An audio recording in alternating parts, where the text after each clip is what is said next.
like these, it's good to know there's a place where people know who you are, no matter how long you've been gone. A place where the smells of home cooking are still in the air, where a simple wave warms your heart, and sharing stories is just a way of life. It's good to be home.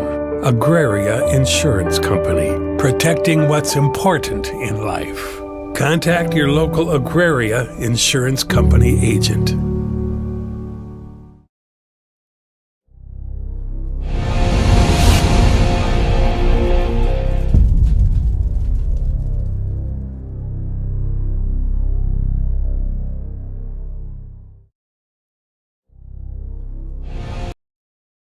Advertising can be a struggle. Where to spend your money? Are you reaching the right audience? If you are looking for an effective method that reaches a large fan base at once, then here is your spot with Live Ticket TV. With over 65 schools in the state of South Dakota, we can help you find the right market. Plus, you can work with me, Heath, and a portion of all sales made go right back to the school. Get a hold of me today and let's get started in helping build your brand with Live Ticket TV. At Northern State University, your future starts with an affordable education that's personalized for you. Experience hands-on learning guided by world-class supportive faculty. You'll also enjoy a full campus life with opportunities to choose from numerous student activities and events, all in a safe, welcoming community. At Northern, you'll find a college that's right for you, a place to belong. Your future starts here. Unleash your potential at Northern. There's no better organization that gives back to the student athletes than the Booster Club. The Vermillion Booster Club is committed to helping all student athletes grow. Join the Tanager faithful today by becoming a member at GoTanagers.com. While you're there, check out team apparel for your favorite sports team. Like them on Facebook to stay up to date on all the latest information and sports games. Join the Vermillion Boosters today and go Tanagers!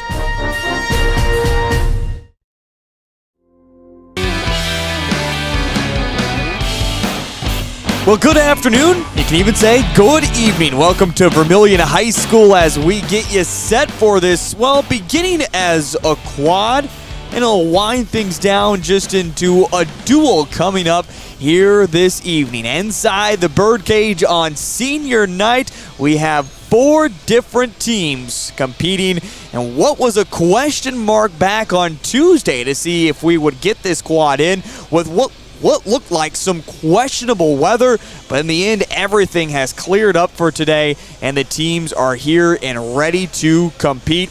As I mentioned, everything gets started here in about 10 minutes time or so, and we'll begin with Vermillion versus Sioux Falls, Washington on our north mat. We'll help explain that as we move along, and then on the south mat, in meet number 1, you could say, or as Gary Culver would say, in session number 1, it'll be Dakota Valley versus Beresford, Alcester-Hudson.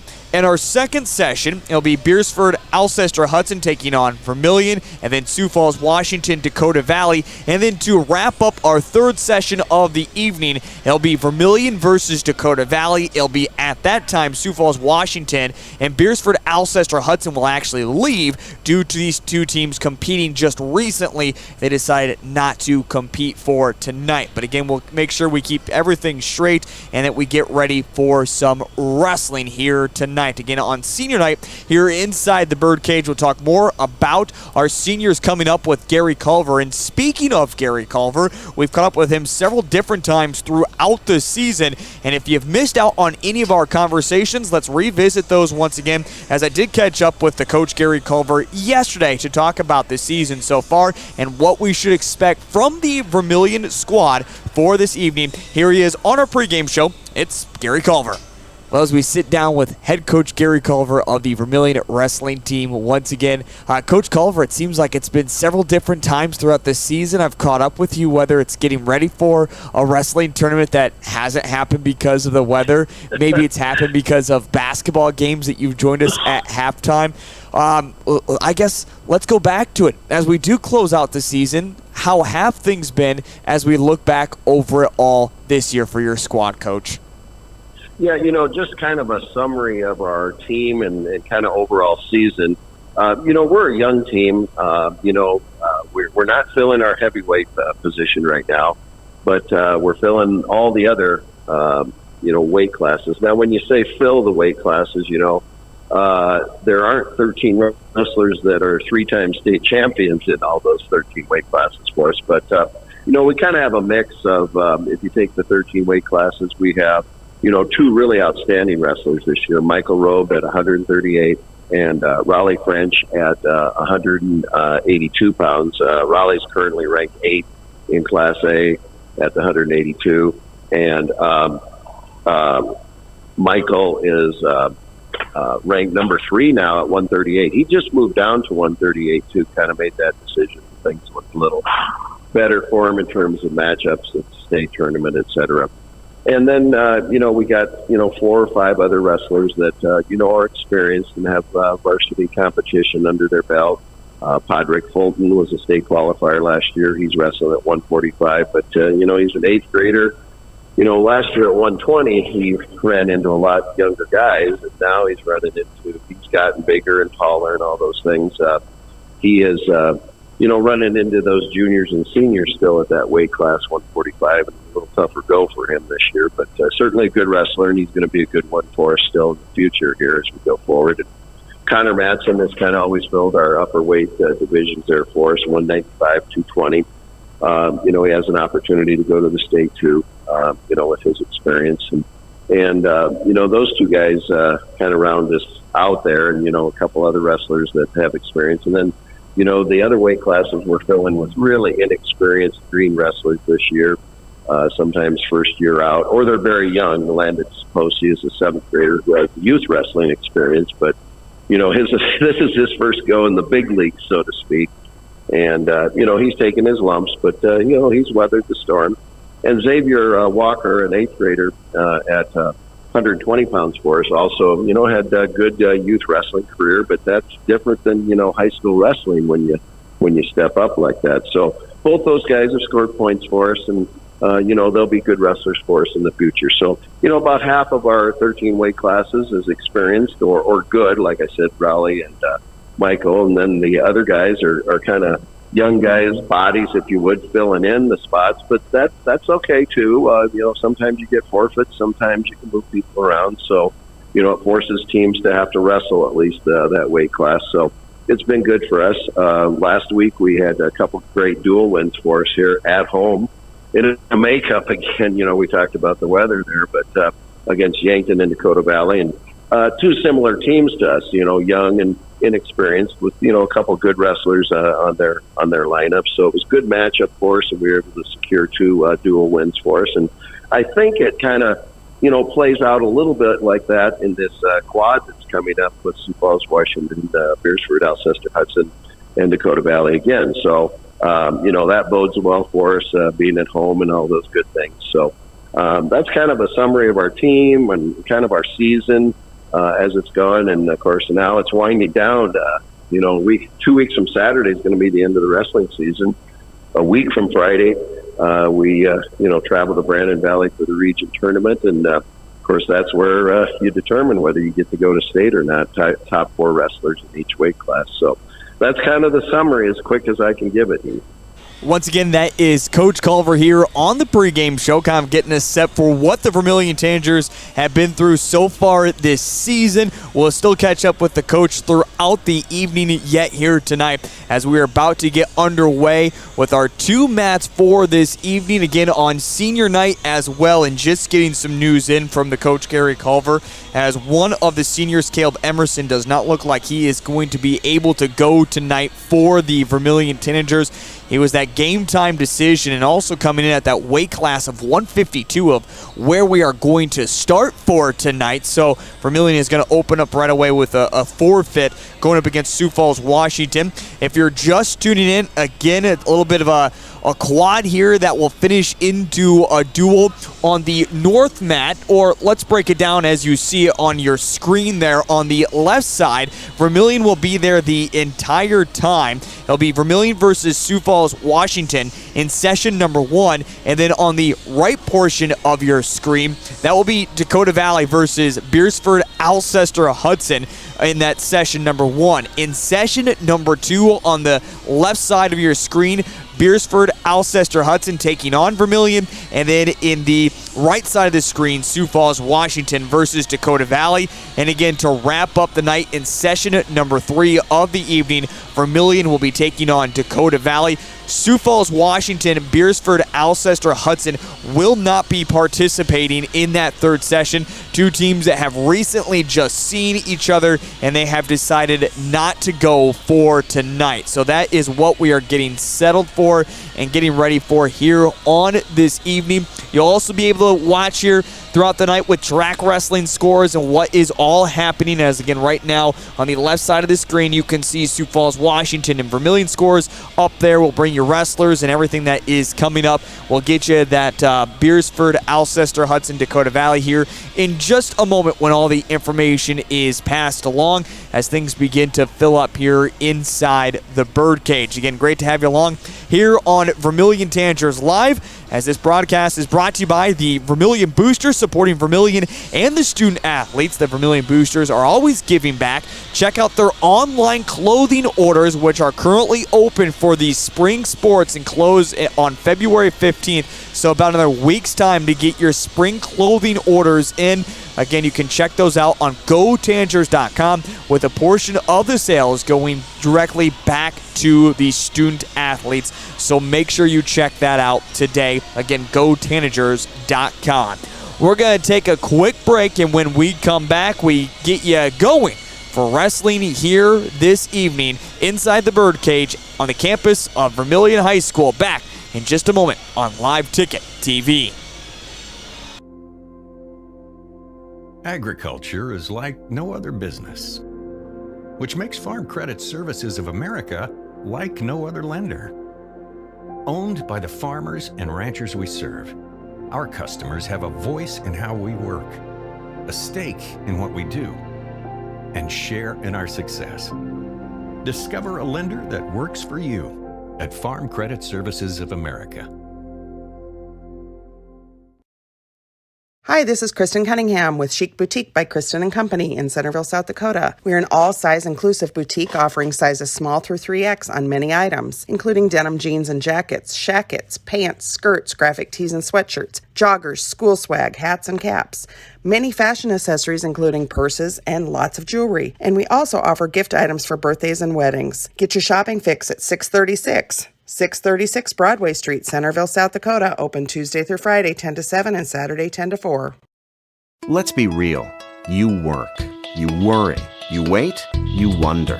These are the challenges of life on the farm. As a community bank, First Bank & Trust understands this rural reality. We're big enough to help ag producers grow for the future, and small enough to get to know you right now.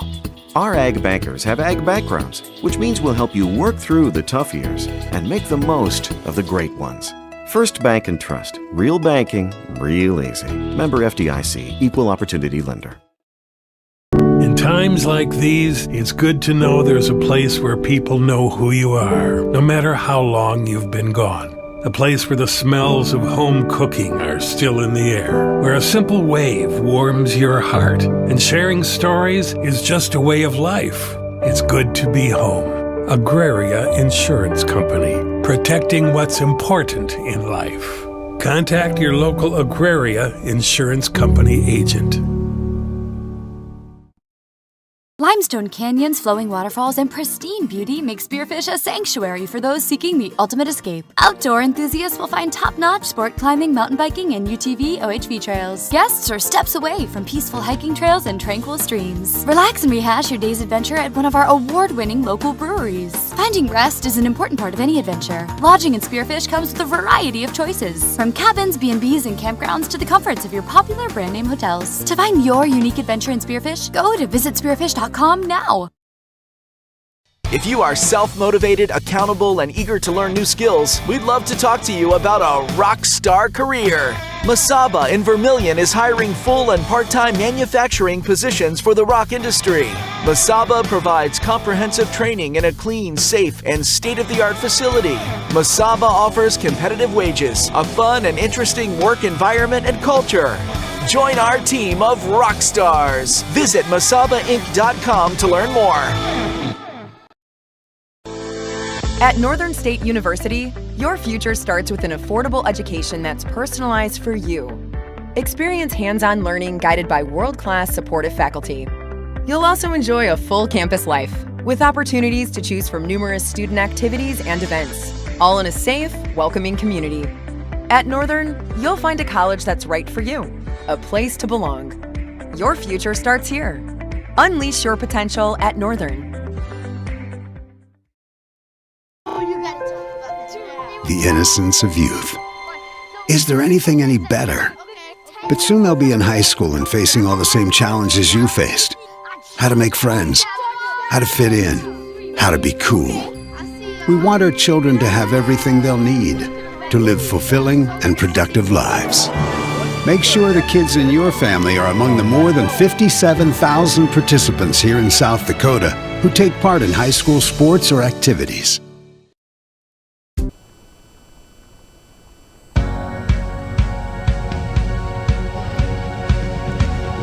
Back here at Vermillion High School as we get you set for our wrestling quadrangle tonight, as this is going to be a matchup of 4 teams that eventually drops down into 2 teams with 3 different sessions that are going on.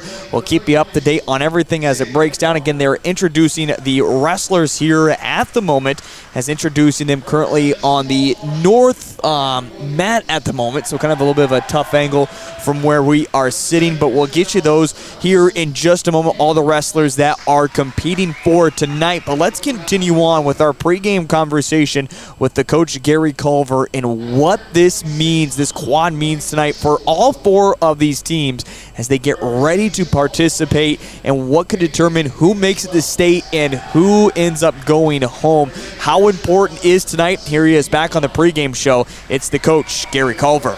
Let's continue on with this conversation of getting ready for now tonight. As you mentioned, you get to see Dakota Valley, Sioux Falls, Washington, and then Beresford, Alcester-Hudson. You talked about some younger teams. Is this a good chance to continue to build with this squad before you head to the region tournament coming up next Friday? Yeah, and the great thing about it, all 4 of these teams in the quad are in that region. So, you know, when you're wrestling teams in your region, that's a good thing, or maybe sometimes a bad thing, you know, with the matchups. You know, if you can secure a win, then that helps in the seeding process. So they're somewhat similar teams to us. Like I said, Beresford has 3 ranked wrestlers. We have 2. Sioux Falls, Washington has a couple. Dakota Valley has a good 145-pounder that's ranked. Jackson Bootstra, you know, 2-time state place winner. So very similar teams. Like I said, it's kind of the matchups as you go up and down the lineup as to how you can match up, and you know whether we can garner victories here in these duels. So we like to think it's matching up pretty good. You know, we're not facing a Brandon Valley, who's just an elite wrestling power up there this year, and it looks like nobody's going to come close to them in the state wrestling meet.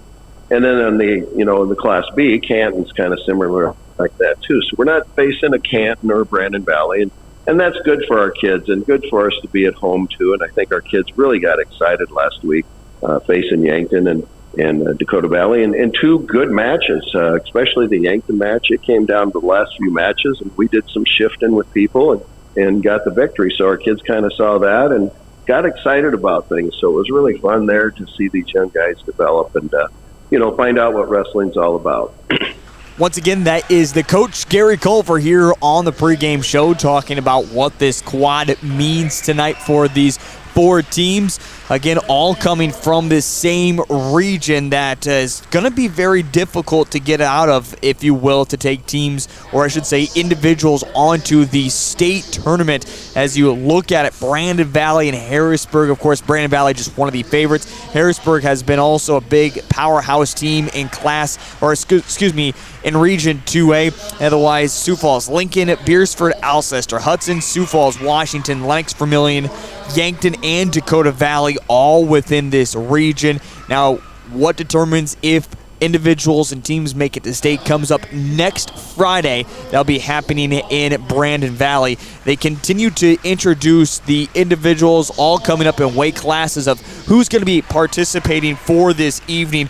We're going to get those moving along. We'll get you those names once those come up here for this, or I should say, when they go up against competition is what we will bring you those names for sure. When you look, though, right away, we're going to start at 152 tonight and then just kind of go down the list. But before we get to every single name, let's get over to our producer and also color analysis, Cole Larsh. Cole, when you look at this Vermillion team, even Sioux Falls, Washington, and you can talk about Beresford, Alcester-Hudson, and Dakota Valley, no one really huge when it comes to the rankings, but each team has their 1, 2, 3 different individuals that are going to dominate, if you will, this evening. Yeah, it's something you've kind of seen throughout the season for all these squads. You know, maybe not exactly the greatest teams, you might say, like in the duels ranking, you might say, like as the state would say, but individually they've got a lot of chances to go against each other, especially coming up as you get closer to the state tournament. That's really all it comes down to, is you want all your players available for that state tournament. If you don't qualify for the quads, it's still a great experience for all these kids to go out there and make state and wrestle for their chance to win. Looking at this tonight as well, there's going to be some give and take when it comes to points, and it's going to be extremely interesting because when you look at this Region 2A, Brandon Valley, of course, has dominated for so darn long. They're just, as Coach Culver even said, a powerhouse of a team. But tonight, all 4 of these teams are very evenly matched, and it'll make things interesting, and we look forward to that tonight. Again, we'll have we bring it to you on your screen, the north mat or the left side of your screen will always be the Vermillion Tanagers. That is a guarantee. And then again, coming up, it'll be Vermillion versus Sioux Falls, Washington, as in session number 1, we like to call it. And then here on the right side of the screen, or the south mat, Dakota Valley and Beresford will be happening. And then from there, it'll be Beresford, Alcester-Hudson versus Vermillion, Sioux Falls, Washington versus Dakota Valley. And then to wrap up the night, Vermillion versus Dakota Valley against Sioux Falls, Washington, and Beresford, Alcester-Hudson will not be participating due to just recently playing together. So that is kind of how it breaks down. It was great to see that they were able to recently participate and then just say, hey, you know what, let's take the night off. And of course, as we mentioned, get ready. And then we haven't necessarily been given the full numbers when it comes to girls, I should say. There's kind of this and that on what's actually going to be happening on the girls' side of it all. Not a whole lot of information was released at that time, but we'll bring that with you as it comes along. Cole, we get started at the weight of 152. What are the matchups that we're going to see tonight on both mats? So for 152, Vermillion High School currently open at that weight class as Caleb Emerson reported injured. So Sioux Falls, Washington will get 6 points for there. And then for Beresford, Alcester-Hudson, Robert Watkins will take on Bennett Lucan of Dakota Valley here on the right side of your screen. Currently we have a match between Vermillion and Sioux Falls, Washington. I believe this one is an exhibition at the 120-pound weight class. Let's see. Yes, this is currently an exhibition match taking place on the left side of your screen between Morgado of Sioux Falls, Washington, and Pittman of Vermillion. Going back to what you said at 152 there as well with Caleb Emerson, disappointing to see him not being able to wrestle tonight, especially with it being senior night here inside the birdcage. Not a whole lot of seniors, only 2 senior wrestlers for Vermillion. They will be talking about those, or we should say with Gary Culver, a little bit later on here this evening with those seniors, but unfortunate to see Caleb Emerson not able to go. And as you mentioned, it looks like we might even see a little bit of girls wrestling coming up here in just a moment, which was on our schedule, girls wrestling to happen as the last thing. So maybe not a whole lot. And that was kind of the discussion with Gary Culver earlier was, hey, there's not a whole lot of girls wrestling. We might just kind of sprinkle it in. And we're starting to see that right now here on the left mat as well. That's always good to see, a new emergence here in the state of South Dakota and the surrounding states, but it's kind of been almost a staple in wrestling. But, recently in South Dakota, they made it a sanctioned sport, and it's good to see that most of these girls will be able to compete at the state tournament as well and get their chance to get a trophy. Continue on here on Vermillion Tanagers Live. If you are looking for this broadcast, please make sure you share it around to anyone who is looking for it at this time so everyone can find this stream tonight. Of course, we will bring you all the action that is happening here tonight. Looking forward to it. Cool. Yeah, you mentioned from the state of Iowa myself, they just got done wrapping up their state wrestling for the girls, and that was really, really exciting to see.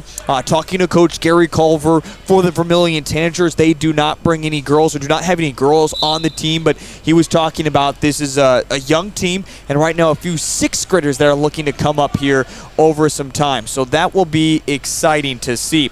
All right, Cole, bring us back to that left side of the screen as we hop up to the weight of 170. What are we going to see there?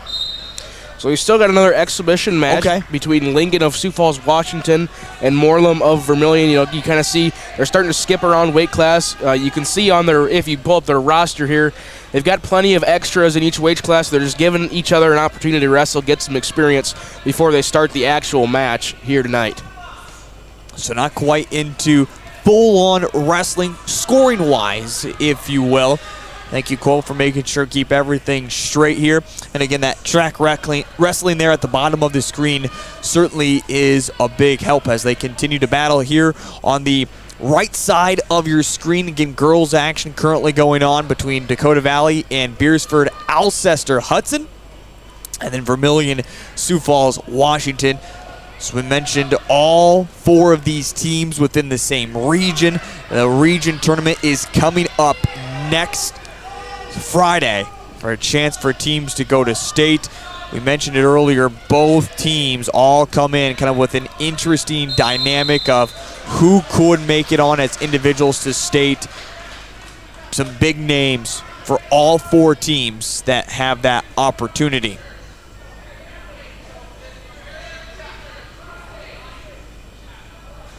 Battling tough right now. Sioux Falls, Washington leads it over Vermillion in an exhibition currently. Weight class of 170, Again, that's Jacob Lingen taking on Henry Molam. 2-0 is the current score. Again, exhibition. We haven't quite got ourselves underway here at the time. I apologize as well. Did not get any official girls' names here at the moment up here in our broadcast booth, so I'm not quite for sure who is battling here on the right side of the screen of that south map between Beresford, Alcester-Hudson, and Dakota Valley. Looking also as well, there might be one other girls match yet to come here on this right side of the screen or south mat. As I see both teams for Beresford, Alcester-Hudson, Dakota Valley both have one other girl here to participate tonight. Sioux Falls, Washington, and again Vermillion do not bring any girls here for tonight. Exhibition wraps up, and it looks like we are now ready to go back to the weight class of 152. So again, Cole, what do we have as we get officially underway here for this evening?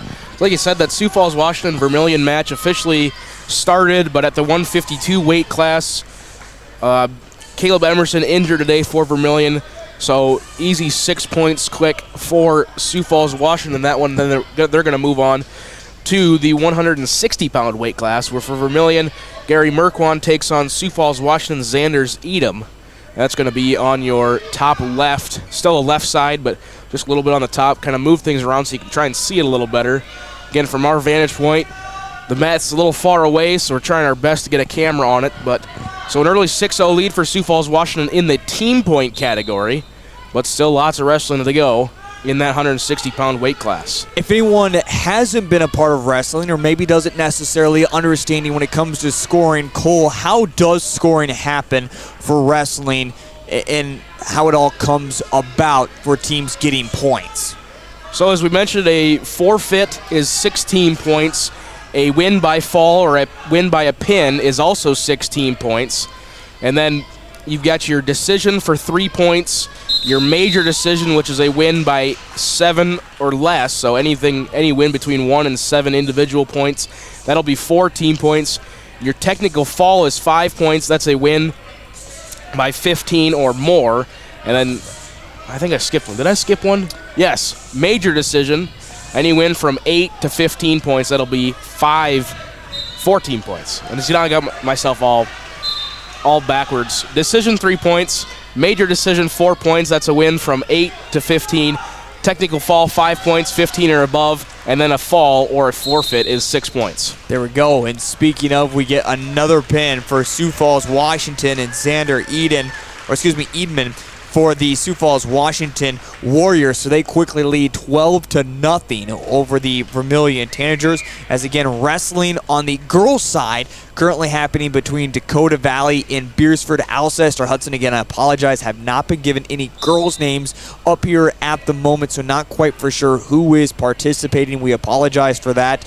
Cole, we're now up to weight class, of 170 for Vermillion Sioux Falls, Washington. What do we have currently up? This will be an interesting one. Elaine Knudsen of Sioux Falls, Washington, the number 6 wrestler in the state in Class A, according to Dakota Grappler, takes on Lucas Green of Vermillion in that 170-pound weight class.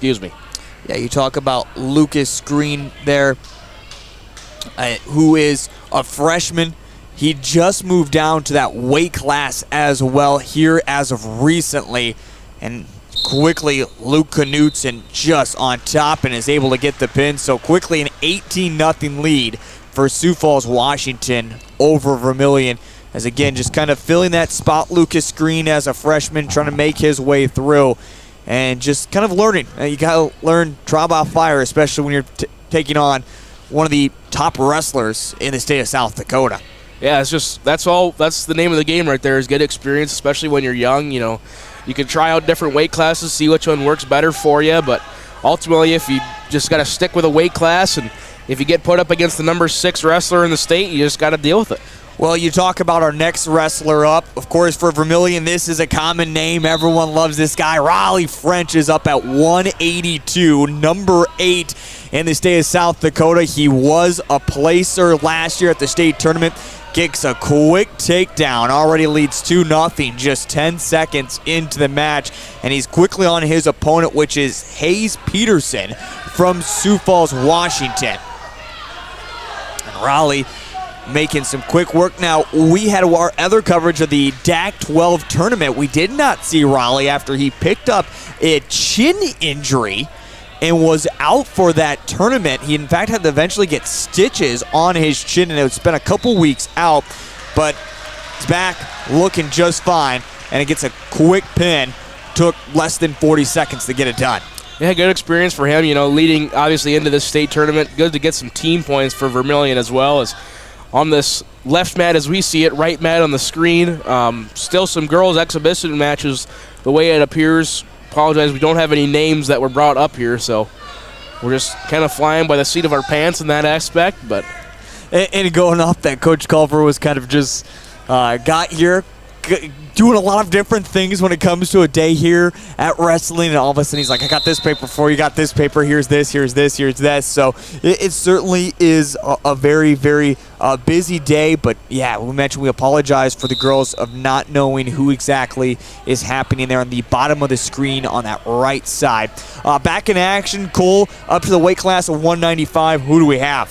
We have Jacob Emerson for Vermillion taking on Miles Yatsu of Sioux Falls, Washington, and Yagatsu's going to get the quick fall, just 13 seconds there, so far setting the record for fastest fall, as now Sioux Falls, Washington's going to jump out to a 24-6 lead, and they're about to get 12 more points because both the 220 and the 285 weight class are open for Vermillion, so 12 open points If those weren't open, we'd see the number 2 wrestler in the state, Abraham Myers.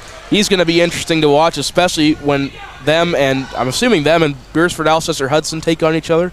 I hope later on the day, as Aaron Larson of Beresford Alcester-Hudson is an honorable mention. Dakota Valley, Sioux Falls, Washington is going to actually be happening later on. Beresford Alcester-Hudson, Sioux Falls, Washington won't be competing.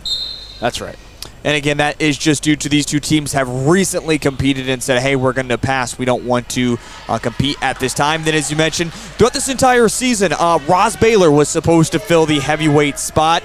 This new rule in the state of South Dakota, which we absolutely love, it's been implemented by a lot of different states, and even at the college level, you can only lose so much weight in a certain amount of time. Ross Baylor just wasn't going to be ready for the season. In fact, it took him till and basically halfway to the season to get to the right weight by the proper cutting of the rule, the letter of the law, if you will, and decided to pass on his senior season. So Vermillion has not filled the heavyweight portion yet this season. Again, great to have you here on Vermillion Tanagers Live. If you're listening out there right now and looking in for any family members who are wondering where they can find this, just tell them to search Vermillion Tanagers Live. Of course, you can always copy and paste this link and send it through text messages, emails, whatever you have to do to get it done. We will have all the coverage. Cool, we continue on. We, as you mentioned, skip over to 2285 on that top screen north mat as we see it between Vermillion and Sioux Falls, Washington. We now go back to 106. What do we have? Well, for Vermillion, Landon Saposi takes on Ben Parsons of Sioux Falls, Washington. So far, they're 40 seconds in, have not seen a score yet. Washington wants to take down, and now they're going to get it and get some back points. Should be a pretty good match there. Ben Parsons, an 8th grader, 3-12 this season. You mentioned Landon, a 7th grader, 3-18, and it looks like it's going to be a win for Ben Parsons. So Sioux Falls, Washington continues to dominate here as they get another 6 points and now take the lead of 42-6 over the Vermillion Tanagers. Continue to battle with the girls' action currently going on here on the bottom screen as you see it in an exhibition match. Again, we were set to do girls the very last action of the day, but have decided to move it to first before we get into official wrestling between Beresford, Alcester-Hudson, and Dakota Valley, which will be coming up after this girls match here at the moment. And again, we apologize for not having those names for you between Dakota Valley and Beresford, Alcester-Hudson. We also continue on another 6 points this time for Vermillion, as no one able to fill the 113 spot for Sioux Falls, Washington. So Carson Winder will get the 6 points for Vermillion, and we now move up to 120. Xavier Walker taking on Riley Williams. Cole, you have an update for me. What do we have going on? Do we have some names now is what you're telling me? Yes, that is what I found. Just had to look under the girls section of track wrestling, but I believe we found everybody that we needed to. All right, so Cole's going to get us updated on that bottom screen there for track wrestling, and a little bit more of a score update. So thank you, Cole, again, our color analyst and also producer, as we battle on this top screen right now. Again, the weight class of 120, Xavier Walker and Riley Williams. Right now, Williams of Sioux Falls, Washington leads it 2-0 as he's trying to get the positioning on Xavier Walker. Cole, what do you have for me on that other screen there? I should say bottom screen on the girls' side of exhibition. So in the bottom mat, we've only so far missed one match, and I believe this one just went final. But in that first match, Tavin Valder of Beresford Alcester-Hudson defeated Kenzie Scott of Dakota Valley by tech fall, 16-1. So Beresford Alcester-Hudson picks up 5 team points for that. And then Reese Olson of Beresford Alcester-Hudson just took on Gracie Delgado. I believe that was Reese Olson who picked up that victory. No. I believe that was going to be Gracie Delgado of Dakota Valley. And now the way it looks, we're going to get into the boys section of this Beresford Alcester-Hudson Dakota Valley match. And yes, it was Delgado over Olson by major decision, 8-0. All right, thank you, Cole. Again, that was some girls wrestling action that was happening there on the South mat as Sioux Falls, Washington and Vermillion do not have girls wrestlers here for tonight. Again, as we check back on the top screen, North mat as we see it after the first round, it's Sioux Falls, Washington, and Riley Williams that leads it over Xavier Walker, 7-0. 42-12, by the way, in that duel currently going on. Sioux Falls, Washington leads it by 30 over the Vermillion Tanagers. All right, Cole, let's get back to 152 as we're officially underway for wrestling with boys. What do we have coming up here for Beresford, Alcester-Hudson, and Dakota Valley? So Beresford, Alcester-Hudson will field Robert Watkins, and Dakota Valley will field Bennett Lucan, both in the 152-pound weight class. Just getting started on that bottom right of your screen. And a quick takedown by Lucan of Dakota Valley. He leads 2-0. Just about 10 seconds into that one. On the far mat, Williams leads Walker 9-0. Still a minute 20 left in the second period there.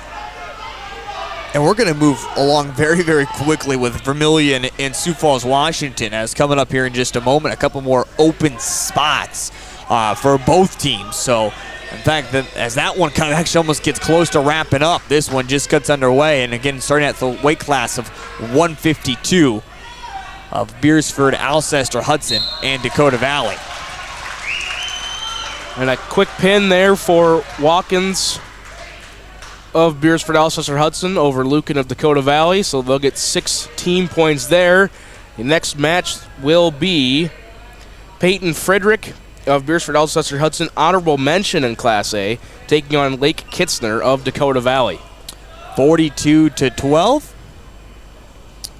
Team score 13-2 here at the moment, and we're now going to get the pin there on that north top screen. I should say, I apologize. Riley Williams gets the pin over Xavier Walker. So Sioux Falls, Washington, another 6 points. And now we're going to have an open weight class there at 126. Cole, in fact, we have a couple open weight classes. What are we going to see when it comes to our next, actually, 3 matches? So that 113, Sioux Falls, Washington is open, so Vermillion gets 6 points there. And then the 126, Vermillion is open. And then in the 132, Sioux Falls, Washington is open. And then for Beresford, Alcester-Hudson, Dakota Valley, still got a little ways to go before we get to any open positions. But again, like we said, these open weight classes pretty common. What you see for these smaller, younger programs just either don't have enough players or don't have the capability of raising or lowering their weights to try and get them to fill in weight classes. And that's going to be, especially with this Vermillion team. Coach Gary Culver said more guys just kind of filling up, and we see it with Vermillion as well. Some of these guys do specialize in sports. A lot of great talent that maybe we saw the past couple of years that it could fill the weights, did not go out for wrestling this year for the Vermillion Tanagers just because they want to focus on other sports, including stuff that is coming up during the spring, more specifically baseball for the Vermillion Tanagers. Of course, a really big town of baseball for Vermillion. Of course, won the 2022 Legion Tournament. We're close at the high school level as well. By the way, shout out to Live Ticket TV. We'll have all the baseball coming up for you spring and summer right here on Live Ticket TV for the Vermillion Tanagers. Also covered for softball as well. 54-12 is the current score. And as you mentioned, 132 Devin Steckleberg, or excuse me, at 138. Or is it 132, Cole? No, it's 132. So, Michael Nissen of Sioux Falls, Washington will fill that 132 open spot. Okay, so Michael, originally a 120, is going to bounce all the way up and fill in that 132. Did not have him on our list to open things up here for this evening. So this is a late ad by Sioux Falls, Washington to fill in that spot. That's one thing you can do. You can take a lighter player and move them up, but the thing is, once you get to those bigger weight classes, a lot harder because then you put yourself almost at a physical disadvantage going up classes. And if I get my information here in front of me correctly, we'll see. I gotta figure out correct teams here. That's Beresford. Sioux Falls, Washington. You mentioned Nilsson did log in at 122.8 here this evening. So about 10 pounds under, but with these lighter weight classes, most of the time you can get away with that because there's not much physical advantage between being 130 and 120. Cole, action just wrapped up here on the bottom screen. What would you see there? Peyton Frederick of Beresford Alcester-Hudson defeated Lake Kidsner of Dakota Valley by fall. Time about halfway through that second period. So they were going to move on from there. Good match there from Frederick, who is honorable mention. And now in the 170 weight class, Gable Valder of Beresford Alcester-Hudson will take on Cooper Bernard of Dakota Valley. Again, that is the 170-pound weight class. And then over on the right mat, as we see it, the top left on your screen, Steckelberg and Nissen are tied at 2. Minute 42 left to go in the second period. Heath Nimke along with Cole Larsch. We might even have another join us, Jared Olson of Beresford Alcester-Hudson, who has watched plenty of wrestling so far this season as well. Also, of course, being a parent of a wrestler for Beresford Alcester-Hudson, so he has been quite a bit around. Again, if you're looking, anyone looking for this coverage tonight, just let them know. You can watch it all right here on Vermillion Tanagers Live. Again, share that link and you can catch all this action. A great match going on right now over on the top screen, north side as we see it. Left, as you see on the screen, again, top there. It's been a battle at the weight class of 132. Yeah, a lot of back and forth. Just had a takedown and now a reversal, and now Nissen and Steckelberg are tied at 4. Just under a minute to play in that second period, and now Nissen's going to get an escape. He's got the crowd on his back. He leads 5-4. Good crowd here on hand as well here inside the birdcage for all 4 teams. It is kind of hard to distinct when it comes to Dakota Valley and Beresford Alcester-Hudson. When Beresford Alcester-Hudson get together, they go with blue and purple, call themselves the Rams, but of course Dakota Valley, purple and white themselves, so everything just kind of blends in with that same purplish color. Orange and red, a lot easier to distinct between. This is one thing we should have noted earlier is you can kind of tell on the screen, but it's the Dakota Valley Panthers wearing their purple and white singlets, and like you mentioned, the Beresford Alcester-Hudson, they're wearing their purple and blue singlets, so pretty hard to differentiate there, but then on the other mat, you've got red and orange, like you mentioned. Yeah, good thing you brought that up. I appreciate that, Cole. Sometimes just getting into the flow of everything and miss out, because of course we can see it a whole lot easier than maybe sometimes the screen indicates. Good couple of rounds going on right now. Again, Beresford, Alcester-Hudson, and Dakota Valley behind in weight class, if you will. We started at 152 for session number 1, and then work our way up to the heavyweights before going back down and under. But we started with girls and exhibition matches first. On the south mat, we had a couple exhibition matches, but then things have moved along very, very quickly with a lot of pins and then open spots. This thing's starting to get loud here. Close one between Alcester-Hudson with Beresford and Dakota Valley here trying to get the pin on top there. Yep, Valder's got him on his back. Bernard just fighting to stay up, and he is going to get a rollover, but Bernard's going to get the takedown no, he didn't get the takedown because they started up, but he'll get 3 back points there, so he'll lead it 5-3. And then the other match, we got 1:20 left to go in the final period. They're tied at 5. So a couple good matches. Birdcage starting to get a little rocking, you might say. Saying this is what we love to see. Also see some students for Vermillion as well, cheering everybody on. This is what you like to see here on senior night as well. Now under a minute left on the top screen north mat between Sioux Falls, Washington and Vermillion. Another 2 points for Sioux Falls, Washington.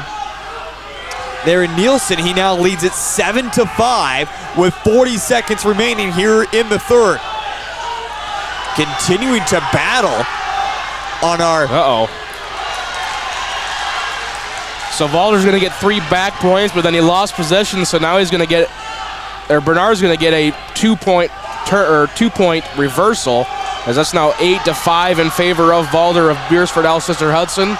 On the far mat, we've got 15 seconds left. Nissen leads 7-5 over Steckelberg. Neither player has control right now. So that one might finish. I'd say 7-6 right now. That's the way it's going to look, and that is how it's going to finish. Go the distance. A great match there between Michael Nielsen, who jumps up to the weight class of 132, getting weighed in at 122 earlier, but is able to come up with a few points for Sioux Falls, Washington. 3 points there, and now lead at 57-12 over Vermillion, but the first time tonight here inside the birdcage that we go the distance. Yeah, that's one of the main reasons why it's getting so loud, and also this Beresford Alcester-Hudson Dakota Valley match is going to be close the whole way.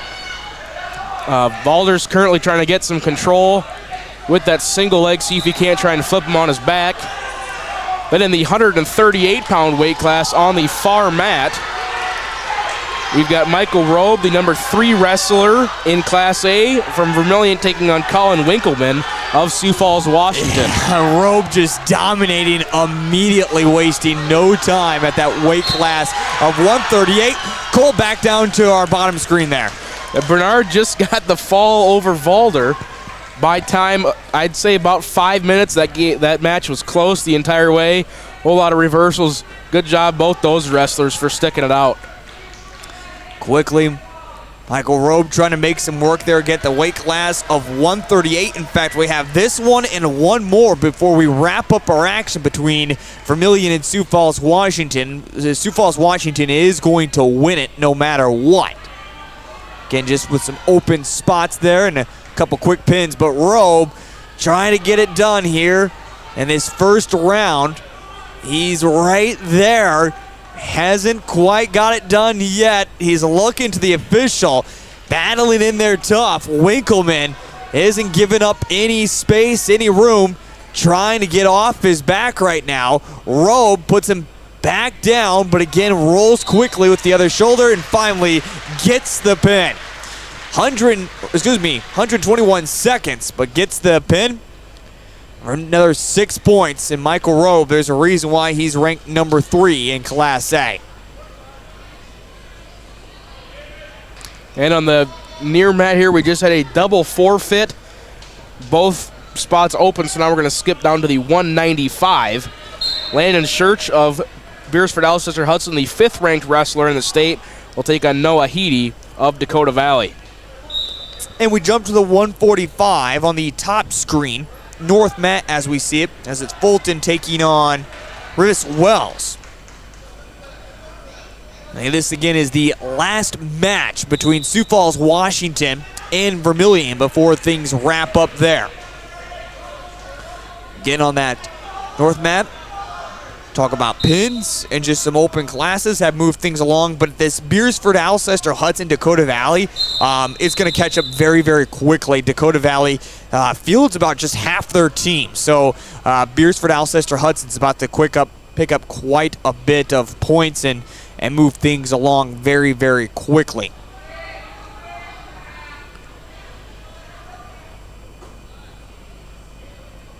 And now we have an injury here at the moment on this bottom screen as Landon Church is getting looked at. It looks like something with his, I can't quite tell if it's his left knee or if it's his mouth, but he just ripped off his headgear in frustration. It looks like he got hit in the mouth, and right now Amy Richardson is out there. Again, do have a certain amount of time for blood timeout before you have to get the blood fixed or you have to forfeit. But right now he has a tissue up to his mouth. And at one point it looked like he was going to go with the tissue, just going to shove it completely in his mouth, took it back out, and now ready to resettle back in. Continue to battle, by the way, 2-0. Vermillion leads it here at the moment. As Fulton on top of Rivas Wells of Sioux Falls, Washington. Now Fulton getting close, trying to put Rivas Wells on his back and whistle. There's the pin. Vermillion will get 6 points. In the end, it's, as we mentioned, nowhere near enough. 57-24 is your final score in session number 1. As Sioux Falls, Washington will get the win over Vermillion High School. Now and out of bounds. 2 points. As we have just the single match going on. And I believe, Cole, you had a guy taking care of for me. So we're just going to go to that one mat here at the moment as we do see a break in the action on that north side. Thank you, Cole Large, for helping us out, being our producer here so far this evening, and also our color analysis, as tonight's coverage of this quad is brought to you by Blaine's Body Shop. Blaine's has expanded now with more room than ever before. Blaine's is your trusted source for auto body repair. With growing, Blaine's is in need of more help to join their family. Blaine's is looking for an auto body specialist. If you or you know someone who is interested, stop by Blaine's or contact them. And remember, if you need auto body work, take it to a Tanager alumni at Blaine's Body Shop. Tonight's broadcast is also brought to you by Masaba. At Masaba, people are valued as much as performance and ethics are a way of life. Apply today at masaba.com to join the growing company. Well, after Landon Church, we had a breather for some blood. Leads it currently at the moment 6-1, and we wrap up period number 1 with that score. Beresford, as a team, leads over Dakota Valley 12-6. And then we kind of, we have one more coming up. Aaron Larson, honorable mention, taking on Samson Dew before what, Cole? We have an open, couple more matches, and another 4 open up. I mean, it's going to move along very, very quickly. Yeah, there might be quite a ways behind in the weight class category, you might say, but yeah, like you mentioned, there's Dakota Valley between now and the end of the match has 5 open weight classes, so this one will move along pretty quickly. Again, we're seeing this kind of fall behind due to girls wrestling that took place between Dakota Valley and Beresford, and also a couple exhibition matches. And then, yeah, just open classes for Vermillion, as Vermillion not able to field a full team, 3 open weight classes for them, and there was also another 2 open weight classes for Sioux Falls, Washington, and they all just happen to fall basically in the same spot, or I should say opposite spot there. So things continue to move along.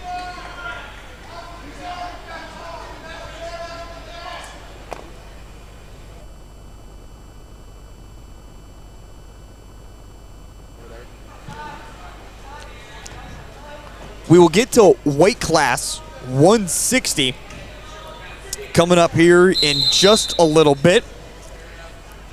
As next up on that north map, by the way, we will have Beresford Alcester-Hudson taking on Vermillion. In fact, depending on how things go, Cole might step away with that one, depending on if Mr. Olson for Beresford Alcester-Hudson comes on up here or not.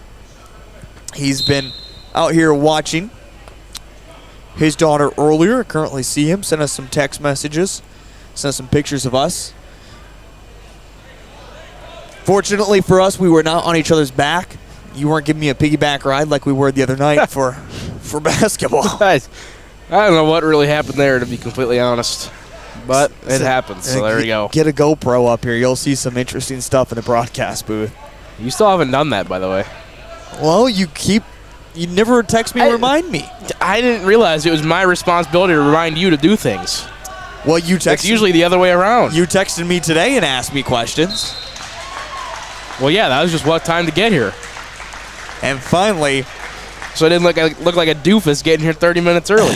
I could have had everything set up by then, but Landon finally gets the win over Noah. Final score of 11-2. We'll move on to our next weight class of 220, as it'll be Aaron Larson, the honorable mention, taking on Samson Dew. That will be happening up next. Again, no action currently happening at our north mat here at the moment for Vermillion and Sioux Falls, Washington. That has already wrapped up. Sioux Falls, Washington gained the victory 57-24 over the Vermillion Tanagers.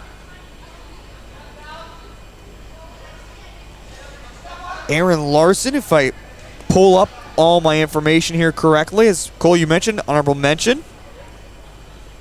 Honorable mention, the state of South Dakota in Class A. And in case you don't know how the rankings work, yes, explain that for us. They seed them out 1 through 8, and then, well, really, they seed them out 1 through 12, based on, I'm not sure if it's voting or their past performances or something like that, but Dakota Grappler's been doing it for a while, and they're a pretty trustworthy source, so I'm going with it. That's kind of what the state uses for their rankings as well, unofficially, obviously, but all it matters is it's almost like the media poll in basketball, you might say. People vote on it, I'm assuming anyway, but then they seed them out basically 1 through 12, but only the top 8 receive a number, and the next 4 get honorable mention. I believe Larson listed the second honorable mention, so you could say he's 10th in the state of South Dakota. As you mentioned, Larson as well, 21-10 as a senior. Samson Dew, a junior, 9-21 overall. And then we'll hit an open as Dakota Valley does not field a big. They have not fielded a big man yet this season. Continue to battle here, is getting out of it or trying to. And it's 2-1 right now, and a close one. And the final few seconds here around number 1. Just trying to get back on top is Larson. Larson now in a good spot, trying to finish this off with a pin right before the final few seconds. Can he get it done?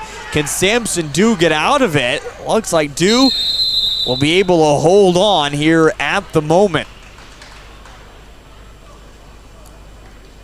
We'll head to the second round, but Larson started to pour it on there with points-wise.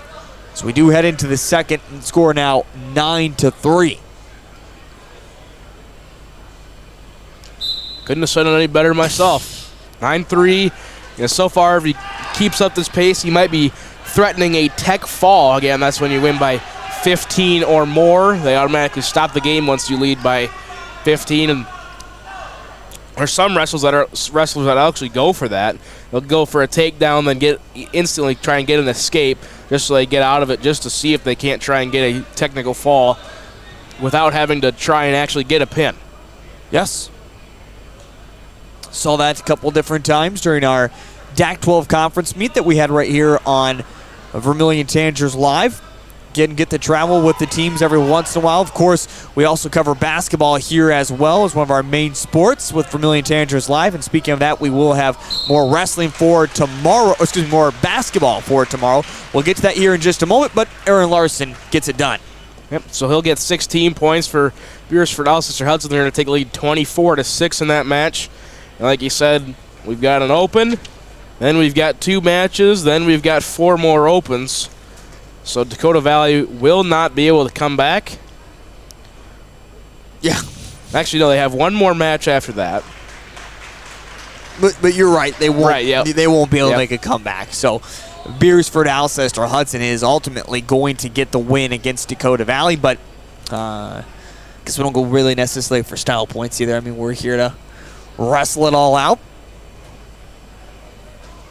Going back to what I was just saying, we have basketball for you tomorrow. The Vermillion girls in action, taking on Irene Wakanda in a doubleheader. All the coverage begins 5:30 right here on Live Ticket TV. And then after that, we'll have boys action as Vermillion girls won the DAC 12 title on Tuesday evening against Dakota Valley. The Vermillion boys almost knocked off number 1 in Class A, the Dakota Valley Panthers, in a very, very close one. And so mentioned, weight class now of 106. Cole, who are we seeing? We got Owen Sirk for Beresford Alcester-Hudson, taking on Brady Sievers of Dakota Valley, and I believe if I give you a couple seconds, you'll get their records as well. 9-12 Owen for Beresford Alcester-Hudson. Then, as you mentioned, for Brady Sievers, the freshman as well, 20-10 overall. So, Cole, I expect this one to go maybe all 3 rounds. Yeah, and honestly, it wouldn't be surprising. I mean, they got all the attention on them. 2 pretty good wrestlers. Should go all 3 periods. Vermillion always does a really cool job with this when it comes to just one mat. They'll actually turn off all the lights. They have that main spotlight that points directly down in the center of the gym, and they'll turn that on, and everything else will be dark around it. But getting rolling with 2 mats here this evening as Vermillion and Sioux Falls, Washington moved along very, very quickly. And things, of course, will move on very, very quickly throughout the evening. Again, 3 different sessions is what we'll have coming up for you here tonight. And session number 2 will be Beresford Alcester-Hudson versus Vermillion. And then it'll be Sioux Falls, Washington versus Dakota Valley. And then session number 3 to wrap up the night will be Vermillion and Dakota Valley. That is coming on up here for session number 3. As again at the weight class of 106 here at the moment. Again, both teams very, very evenly matched, or I should say both opponents here between Sievers and Owen Sirik. Both have yet to come up with a point. We're still scoreless.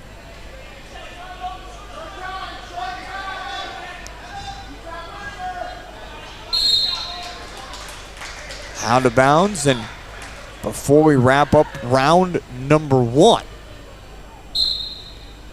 Have just a few more seconds, and there we go. Won't even attack each other.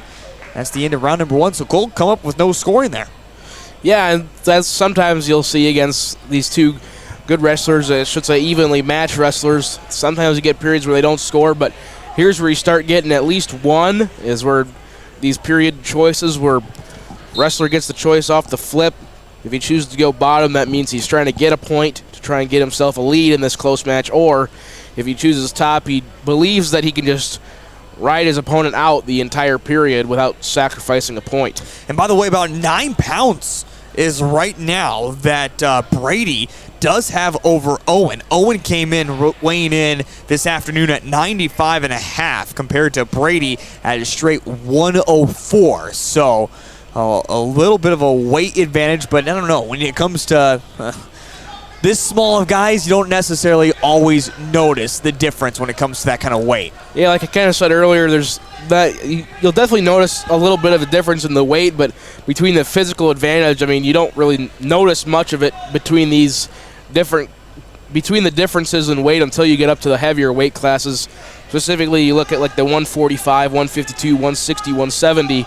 Those are usually pretty competitive weight classes, and if you try and move up a weight class, it could be pretty bad for you. That's usually where you see, again, most teams that bottleneck there, where they either have 3 wrestlers there or 1 wrestler and the next 3 are open, because usually you get about that same weight and you don't want to try and push them up, or else you might give yourself a disadvantage going into some matches.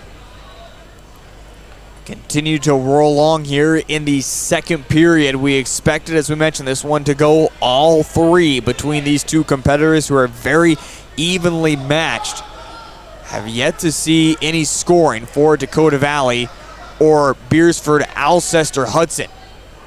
And again, I'm going to start to hit a few open weight classes coming up here in just a moment. Both teams will fill in at 113, and then 4 open classes for Dakota Valley. And the final few seconds tick down. Maybe even a little bit of overtime we could be seeing, as again, these ones 2 are very, very evenly matched.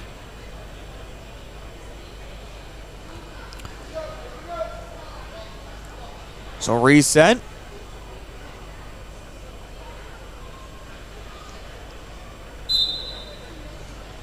And we begin period number 3.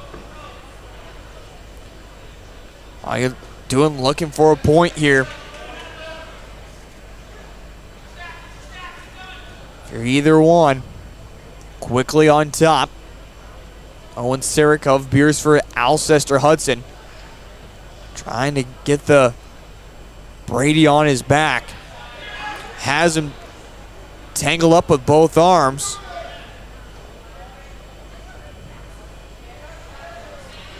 As Brady tries to break free here. But now, finally, Owen is getting Brady, but just continues to get out of it. But finally going to get a couple points there, Cole.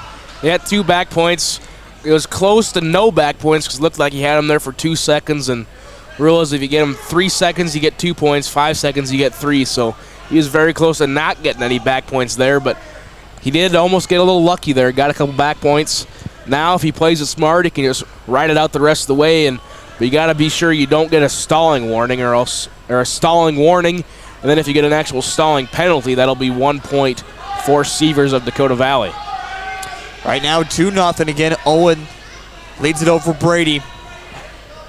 Here at the weight class of 106 in the final few seconds, starting to get under it. Have a whistle from the official. And it'll reset with about 28 seconds here or so remaining in period number 3. Brady looking up at the scoreboard, knowing he has to make something happen here quickly.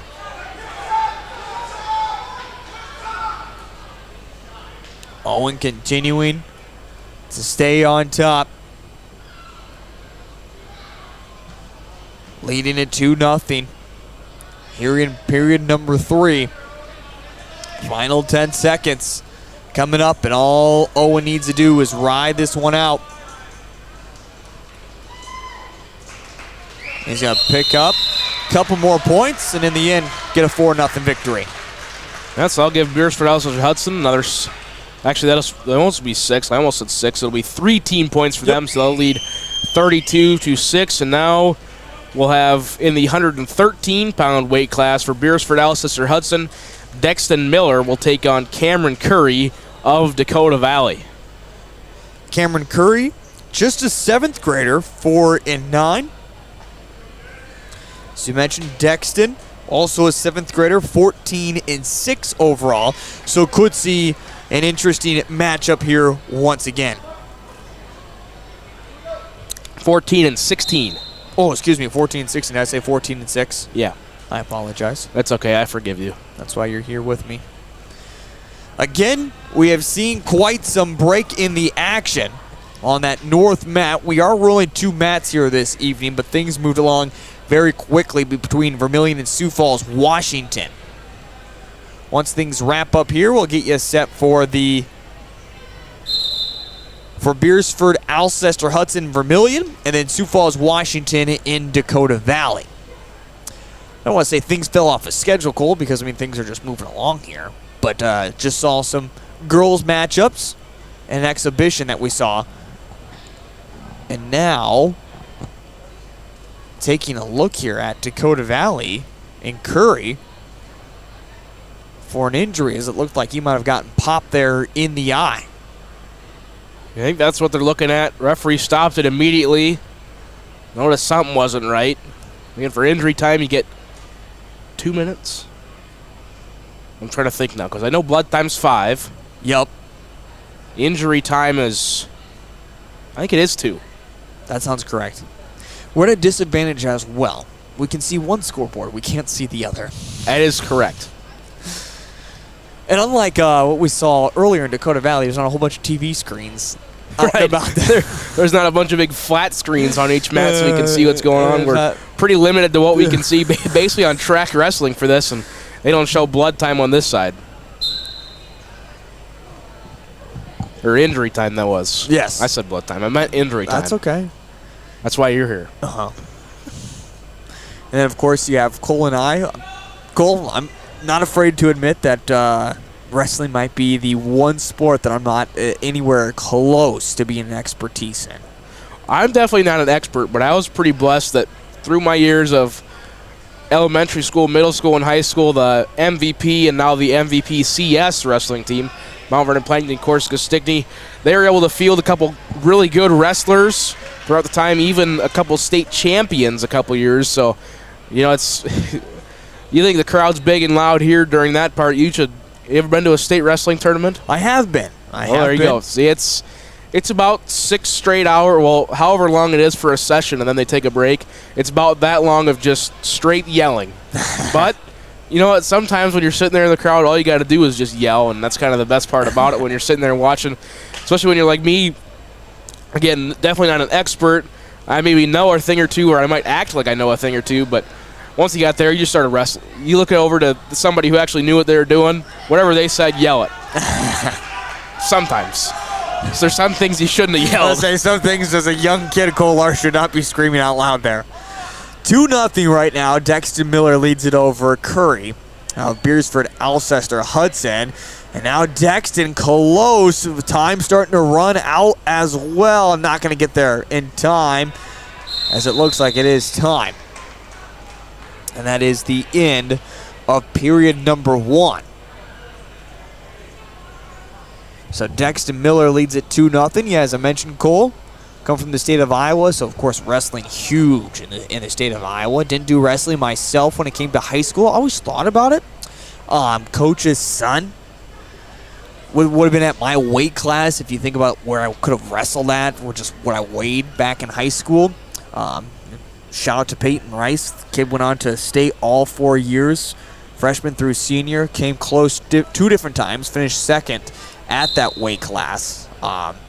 So yeah, there was never really room there for me, and decided never just to really do wrestling. Look back on it, maybe I should have, I don't know. And it certainly wasn't a basketball player. I could never shoot it correctly. I believe that. You haven't even seen me shoot a basketball. You're right, but you did try telling me one time that you held the state record for most amount of threes in a tournament. I went along with it, but I didn't think it was right. I'm like, I didn't think never told me you played basketball, so maybe, but I figured that, I don't know. I don't think you did. You were a center in football, and you were a soccer player. And that is true on the football side. I know what you're thinking at 135, but our team was built on speed. And there we go. Dexton Miller gets the pin. And another 6 points for Beresford Alcester-Hudson. And now, Cole, what are we going to be seeing coming up here over, I guess, the next 5 matches? Well, we're going to see a lot of team points for Beresford Alcester-Hudson. 120-pound weight class. Beresford Alcester-Hudson, Cannon Kleitz will get 6 points as Dakota Valley's open. 126-pound weight class, Tate Lyle will get 6 points as Dakota Valley's open. 132, Hayden Lounsbury will get 6 points as Dakota Valley's open. 138, Caden Church of Beresford Alcester-Hudson will get 6 points, Dakota Valley's open. And then in the last match here, in the 145-pound weight class, Alex Bowden of Beresford Alcester-Hudson will take on Jackson Boonstra of Dakota Valley. Boonstra, the 5th-rated wrestler in Class A. And now, just to make it official, they've got to go through the motions. Yep. All 4 Beresford Alcester-Hudson wrestlers will go up there and get their hand raised. And then we should have Bowden and Boonstra up on this, I guess, only mat we can see, but the south mat as we have it here in Vermillion. 28-4 overall. It's a sophomore, Jackson Boonstra of Dakota Valley. And again, coming up, Bowden, 8-18 overall for the Beresford Alcester-Hudson Rams is what they call themselves. Rams.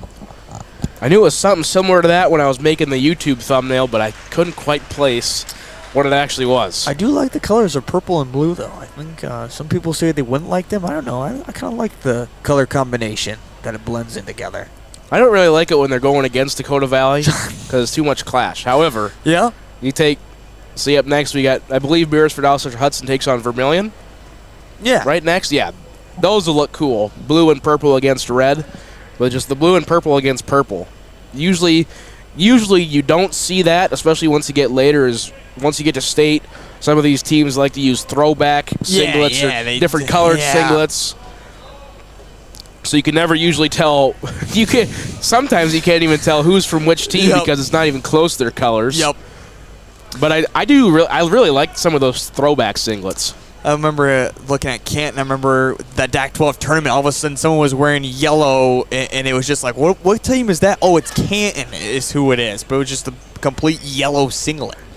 Nothing close to, I mean, yes, don't get me the wrong, Canton blue and yellow, but it was just basically yellow, and you're like, what's going on here? But yeah, you mentioned that. See those different kind of colors. And quickly, Boonstra is making quick work, not wasting too much time.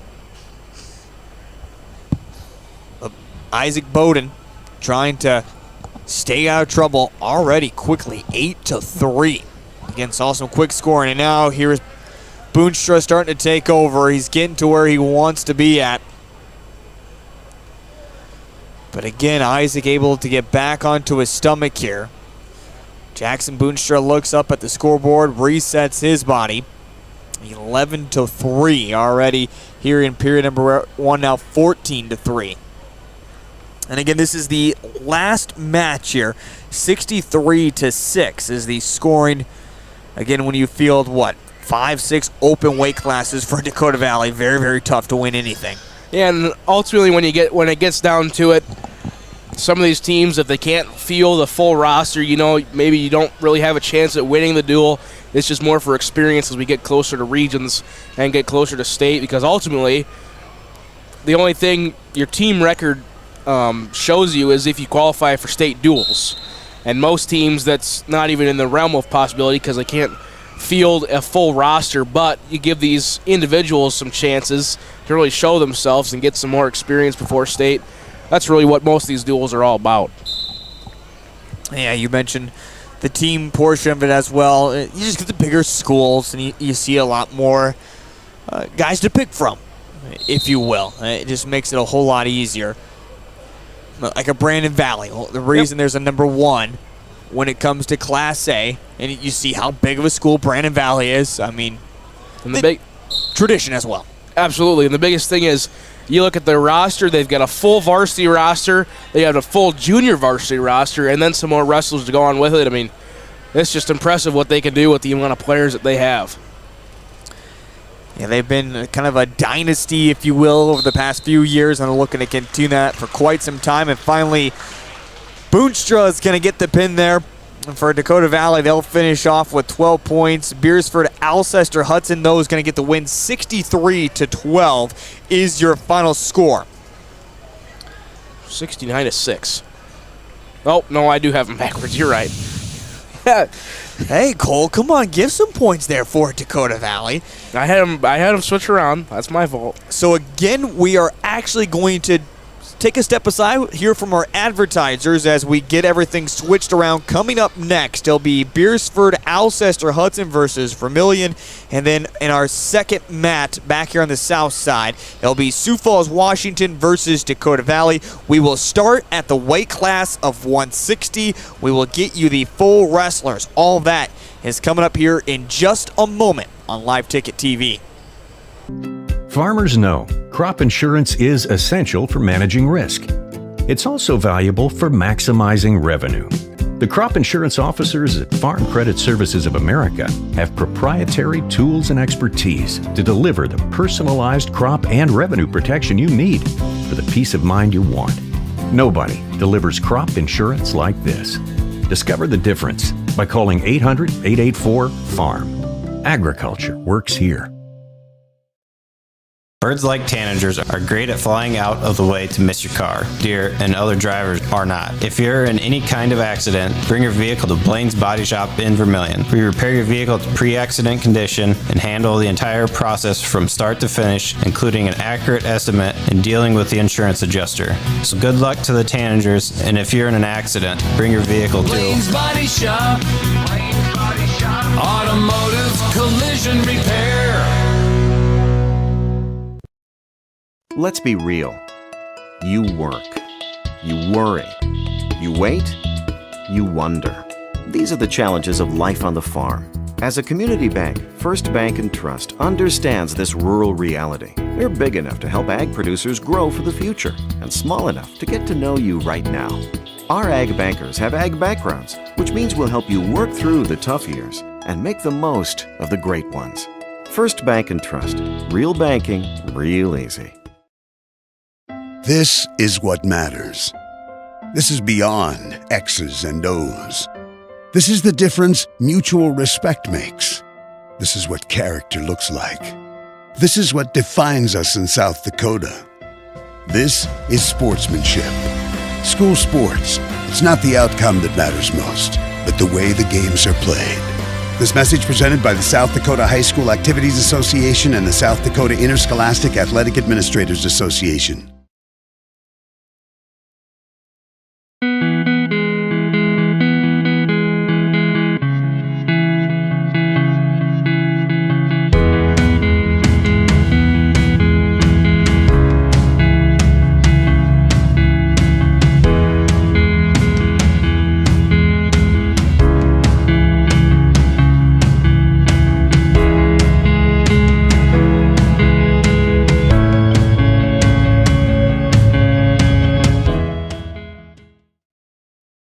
Times like these, it's good to know there's a place where people know who you are, no matter how long you've been gone. A place where the smells of home cooking are still in the air, where a simple wave warms your heart, and sharing stories is just a way of life. It's good to be home. Agraria Insurance Company, protecting what's important in life. Contact your local Agraria Insurance Company agent.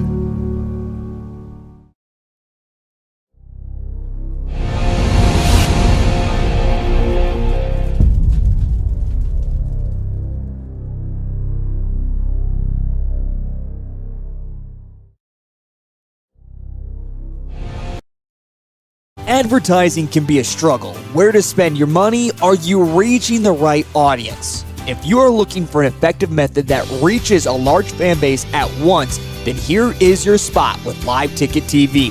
With over 65 schools in the state of South Dakota, we can help you find the right market. Plus, you can work with me, Heath, and a portion of all sales made go right back to the school. Get a hold of me today and let's get started in helping build your brand with Live Ticket TV.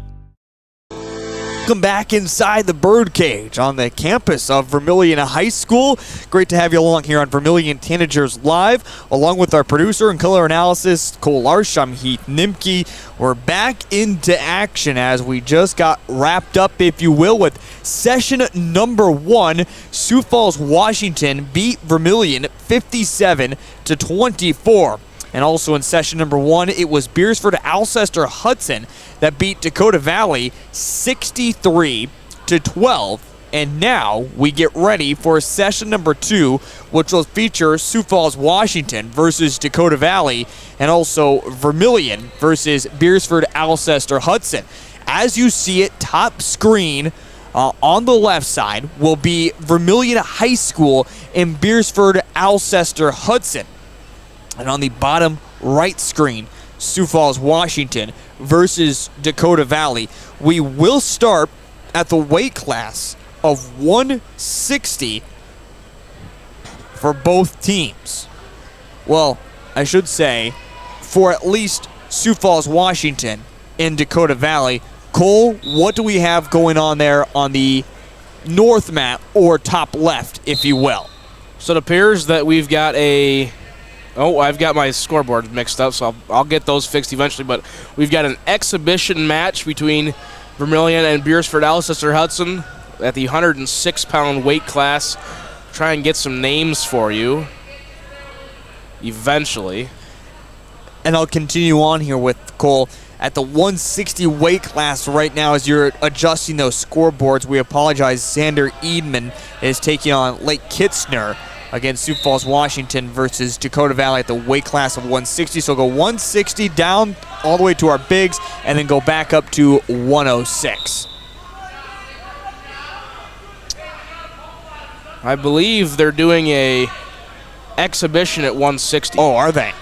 Because according to Track Wrestling, it's Luca Dawson of Sioux Falls, Washington taking on Cameron Black of Dakota Valley. Okay, so we have 2 exhibitions. I believe so. To open things up. That's the way it appears. Okay. And we will also fix those scoreboards, so we're good to go there as well. So might have Jared Olson jump on the mic with us here. And carry us through, of course, Jared Olson with Beresford Watchdogs Live.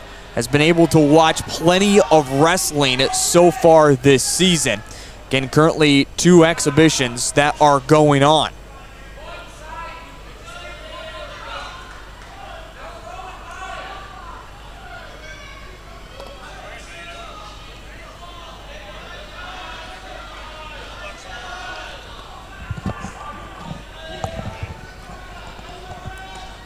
In the 106-pound exhibition match between Vermillion and Beresford Alcester-Hudson, Aiden Clodfelter of Vermillion taking on Bennett Farley of Beresford Alcester-Hudson. They just wrapped up the first period there.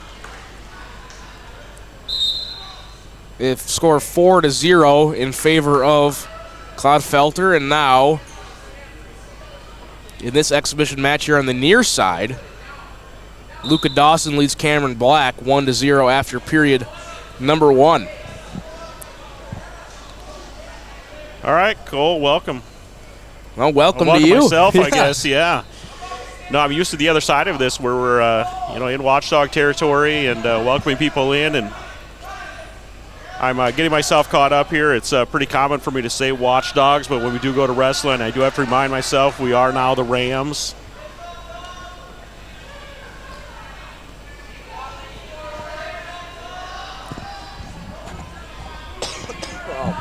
Excuse me.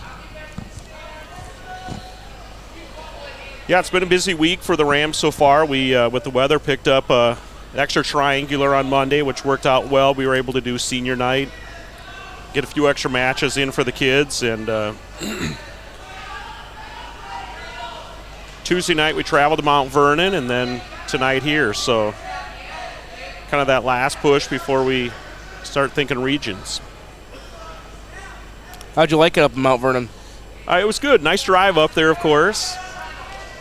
See, I've got to ask because that's my alma mater. Oh, it is? Yep, okay. That's where I originally reside, is Mount Vernon. Come down here and work with this goofball while I'm down here for college. Yeah, we were up there for football playoffs 2 years ago, I guess, and or a year ago. And at the football facility, great facility out there. And this was my first time being into the kind of a gymnasium and community center kind of combo is kind of what the signage made it look like anyways. So. Yep. And they were serving the biggest boat of nachos. It was like a meal for 3. Now, we don't mess around with our concession stand food over Mount Vernon. Yeah, no, I saw a roaster full of meat, just heaping full, and I kind of looked at the crowd in the gym, and I thought we'd all have to eat a half pound of meat to get that thing gone. But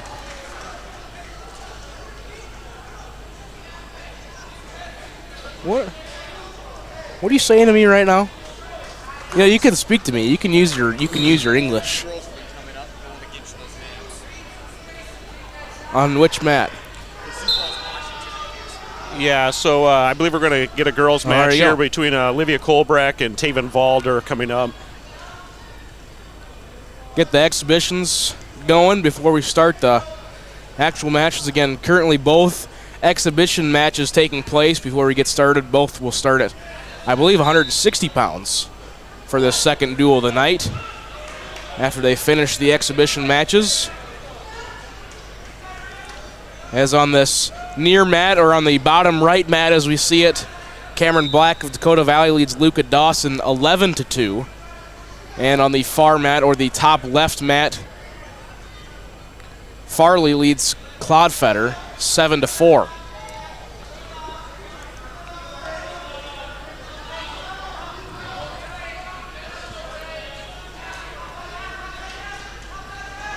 Now another 2 points for Cameron Black. He'll now lead it 13-3.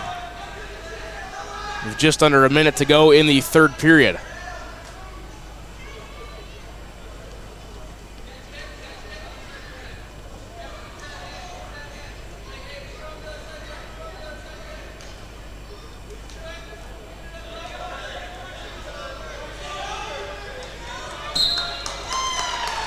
Get a pin here on the near mat. Dakota Valley's going to take that one.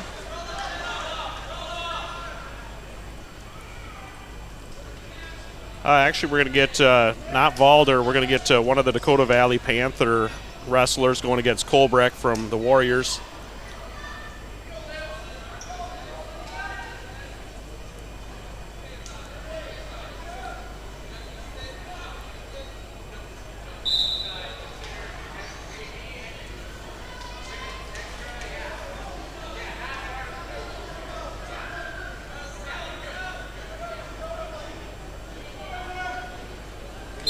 Might be Mia Gonzalez, possibly. Or is it a little bit... Looks a little lighter than Colbrecht, so...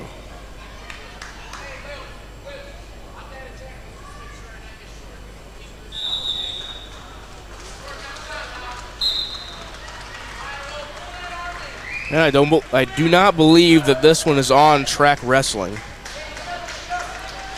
because we only had Dakota Valley and Beresford Alcester-Hudson on that one. And now the exhibition on the far mat has concluded. We'll see who they bring up next. Colbrecht picks up the fall here on the near mat for the Sioux Falls, Washington group.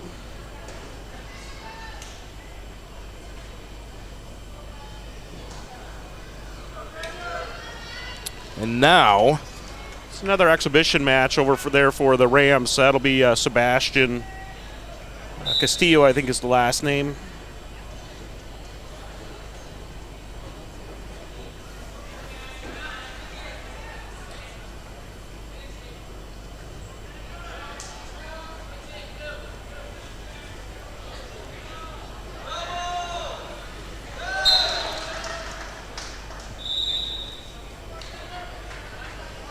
Been no name inputted on track wrestling, but for Vermillion, Matt Robe is in that exhibition match again, 106-pound weight class exhibition on the far mat. On the near mat, I believe we have started the match between Sioux Falls, Washington and Dakota Valley. Sioux Falls, Washington, Xander Edom will take on Luke Kitzner of Dakota Valley. Again, the bottom right mat as you see it on your screen, the near mat as we see it up here in the birdcage.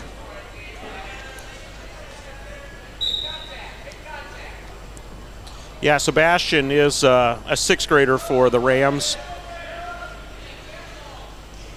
In the room every day working with the squad and getting some exhibition matches in.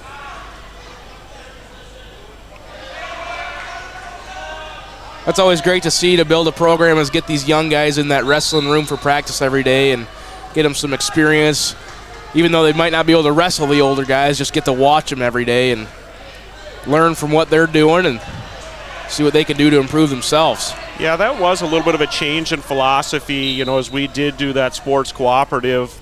Beresford didn't allow any sixth graders to be part of their, you know, JV or sub-varsity or varsity squads in any of our sports. Alcester-Hudson did allow their sixth graders to go in the wrestling room and be part of the team.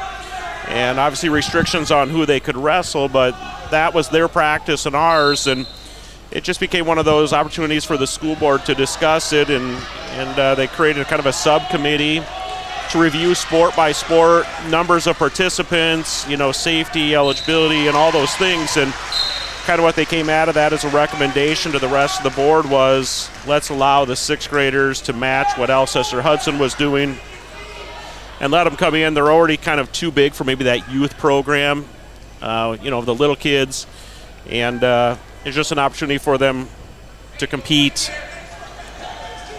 probably better in the wrestling room with the 7th and 8th graders. And on this near mat, Edom, Sioux Falls, Washington gets takedowns, so he'll lead Kitzner 2-0. They just finished the first period there. And on the far mat, Vermillion, Beresford, Alcester-Hudson in another exhibition match. Yeah, for the Rams, this is going to be Corbin Boom.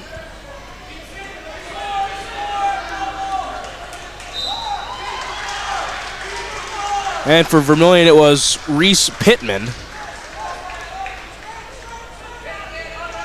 And Pittman will get the victory by fall. Again, 126-pound weight class exhibition that one was. On the near mat, Edom threatening for a fall over Kitchener, Dakota Valley. He's got possession, just trying to get both shoulders down. Now another exhibition on the far mat in the 132-pound weight class. For the Rams, this will be Kason Voss.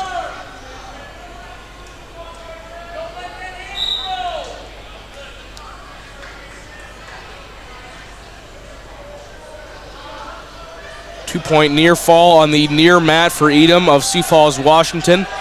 As they're halfway through the second period there, he leads 7-0. Quick 2 points in the far mat for Vermillion. And again, 132-pound exhibition match. On the top left, as you see it, 160-pound. Actually, they have started the duel officially. First match of the duel, the 160-pound weight class between Washington and Dakota Valley.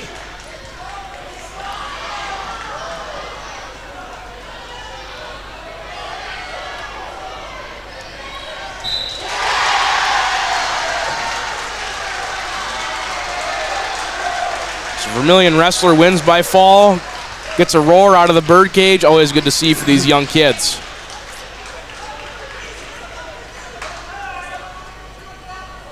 Coach Culver's pretty excited about that one.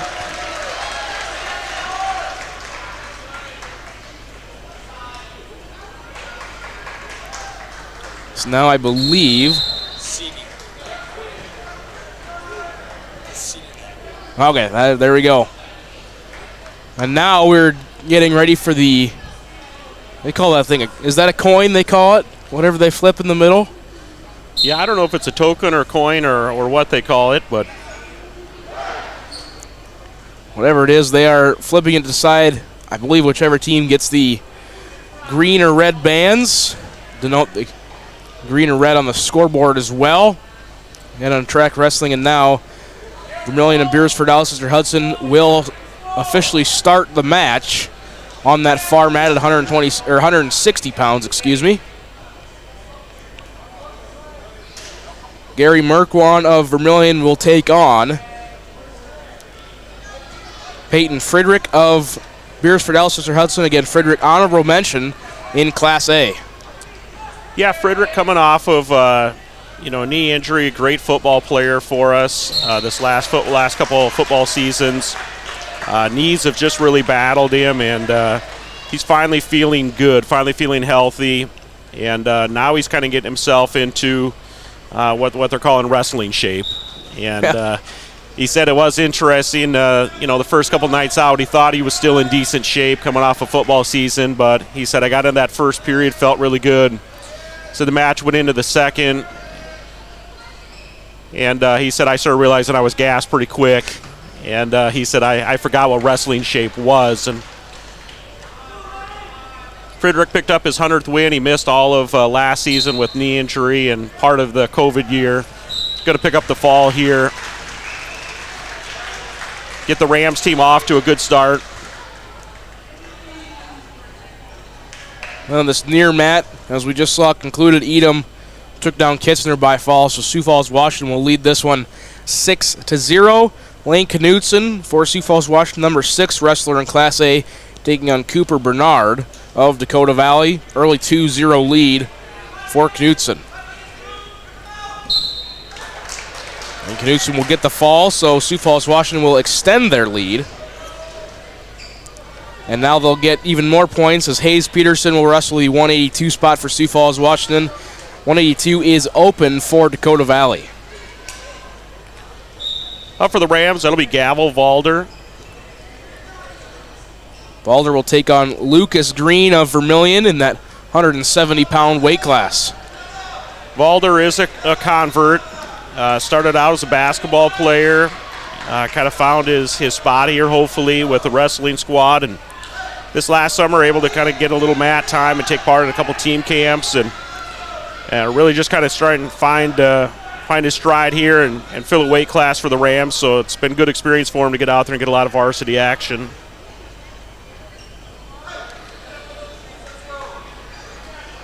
As he'll take a quick 2-0 lead again on that far mat, the top left mat as we see it on our screen. And now coming up on the near mat in Sioux Falls, Washington, Dakota Valley.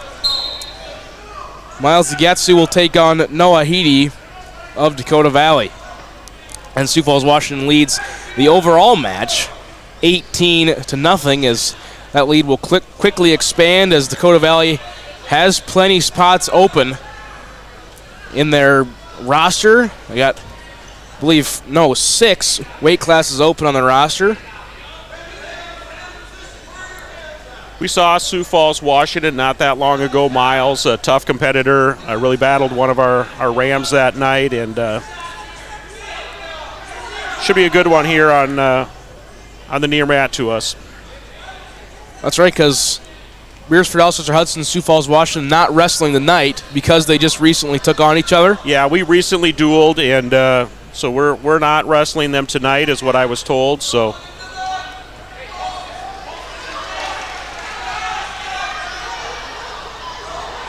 Valder on the far end with a little bit of roll through and finds the Tanager in a tough position there, but he's got that arm. Going to pick up a couple near fall points, 3 near fall points, extend his lead to 7-1. And 170-pound weight class on that far mat. Beresford, Alcester-Hudson in the blue and purple singlets. Vermillion in the red and black singlets, and on the near mat, Dakota Valley in the purple and white, and Sioux Falls, Washington in the black and orange. They're at 195 pounds here in this near mat.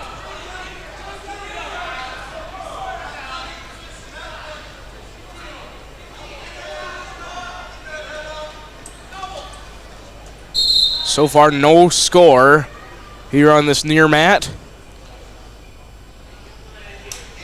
And 8-1 on the far mat. Favor of Valder.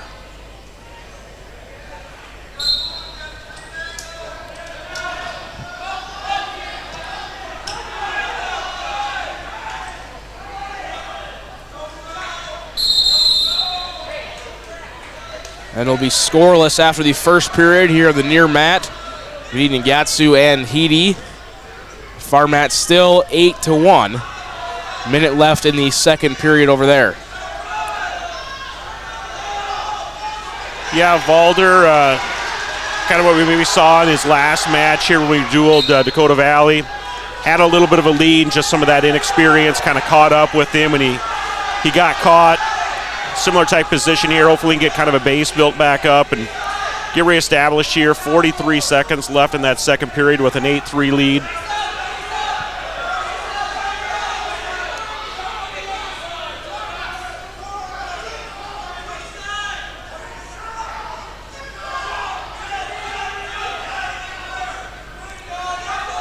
And still scoreless here on the near mat between Gatsu and Heedy. Now Gatsu's going to pick up some back points. And looks like he will pick up the fall as well.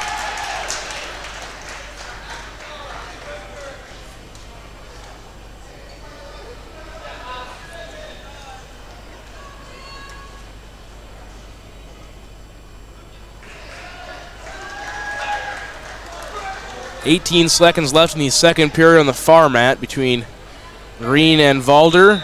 8-3 in favor of Valder. Now on the near mat, 220-pound weight class. Abraham Myers, the number 2 wrestler in the state of South Dakota in Class A, taking on Samson Doe of Dakota Valley. Yeah, Abraham is a specimen, and we saw him the other night. Made pretty quick work of our Rams opponent. He's just going to outstrength a lot of guys out on the mat. Yeah, he looks 220 pounds of just about pure muscle out there.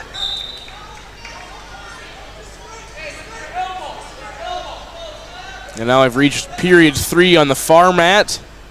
Valder leads at 9-3, and now I'll get a takedown, so he'll lead at 11-3. Thought I lost my family for a minute there. I looked over where I left them, and I didn't think they'd really leave me, but I couldn't spot them out in the crowd, and now I did catch an eye over here that they did in fact hang around and going to give me a ride back to Beresford. So It's always good. Got to make sure you got a ride back, but if you don't, I'm sure Heath will give you a ride back. Yeah, I could count on Heath for about anything, I think. So He's now in the 285 weight class. Dakota Valley is open, so Alex Jensen gets 16 points for Sioux Falls, Washington. And now they'll take a larger lead in the duel, as now they'll rotate down to the 106-pound weight class, as Ben Parsons of Washington will take on Brady Sievers of Dakota Valley.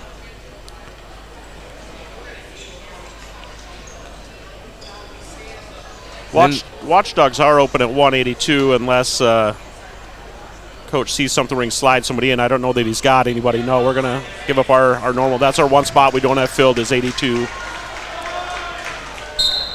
And Raleigh French for Vermillion, that 182 spot, number 8 in Class A. And now he'll bring up the 195-pound weight class. Jacob Emerson and Landon Schurch. Schurch, the 5th overall wrestler in Class A. Yeah, Shirk has kind of been hanging right in that 5th slot on the grappler rating anyways. Good competitor for the Watchdogs, good football player for us, a senior leadership. And he kind of gets on the mat, typically approaches it as all business here. And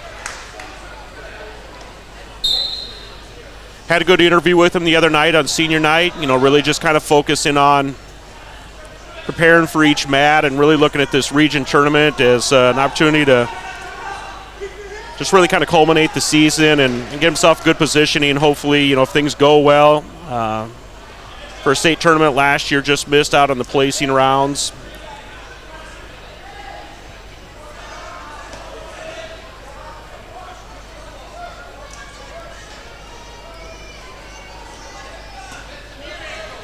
Ben Parsons of Washington currently leads 2-0 over Sievers of Dakota Valley, and now are going to get a reversal, so Sievers will tie it up at 2. And about 40 seconds left to go in that first period. As Heath mentioned in those first duels, we kind of had advantage and disadvantage here in the broadcast booth. We can see one scoreboard, but not the other. Yeah, that is tough. Kind of the gyms of this era. Beresford's gym is very similar. You get the beams and the setup, and at the time you just wasn't designed where you can see it from all sides. And Shirk picks up the victory on the far mat for the Rams. And now we will see 2 open positions for Vermillion. Both 220 and 285 are open.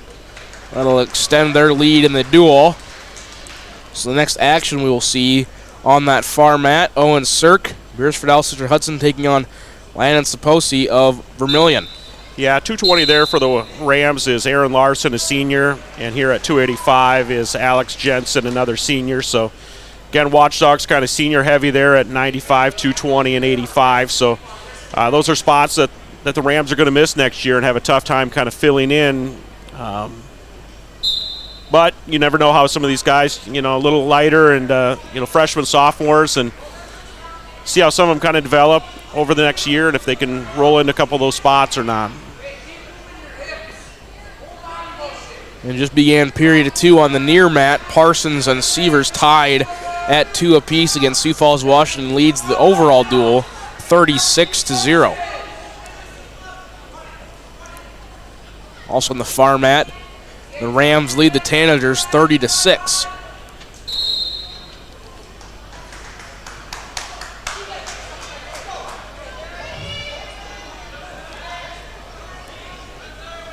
Yeah, Sirk, a really scrappy wrestler. Going to be undersized most of the matches he goes into. Just natural weight is going to be under 100 pounds. I think a little earlier in the season, one of the weigh-in sheets, he's right around 96 pounds. You guys do have a weigh-in sheet here. See if I can't find where he weighed in at. Weighed in at 95.5. Yeah, so he, like I said, he's going to give up some weight to almost everybody he goes out there against. But what he, gives up in weight, he tries to make up for in just tenacity and wrestling hard.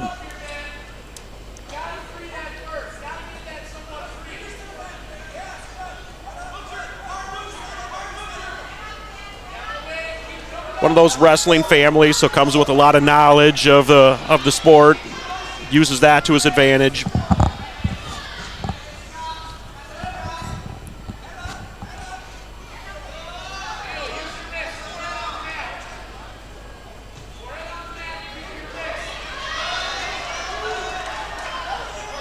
And Spose is going to get the reversal on that far mat. He'll tie it up at 2 apiece.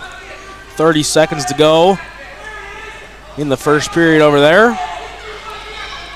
And here on the near mat at the bottom right, as you see it on your screen, Ben Parsons and Brady Sievers tied at 2, nearing the end of the second period.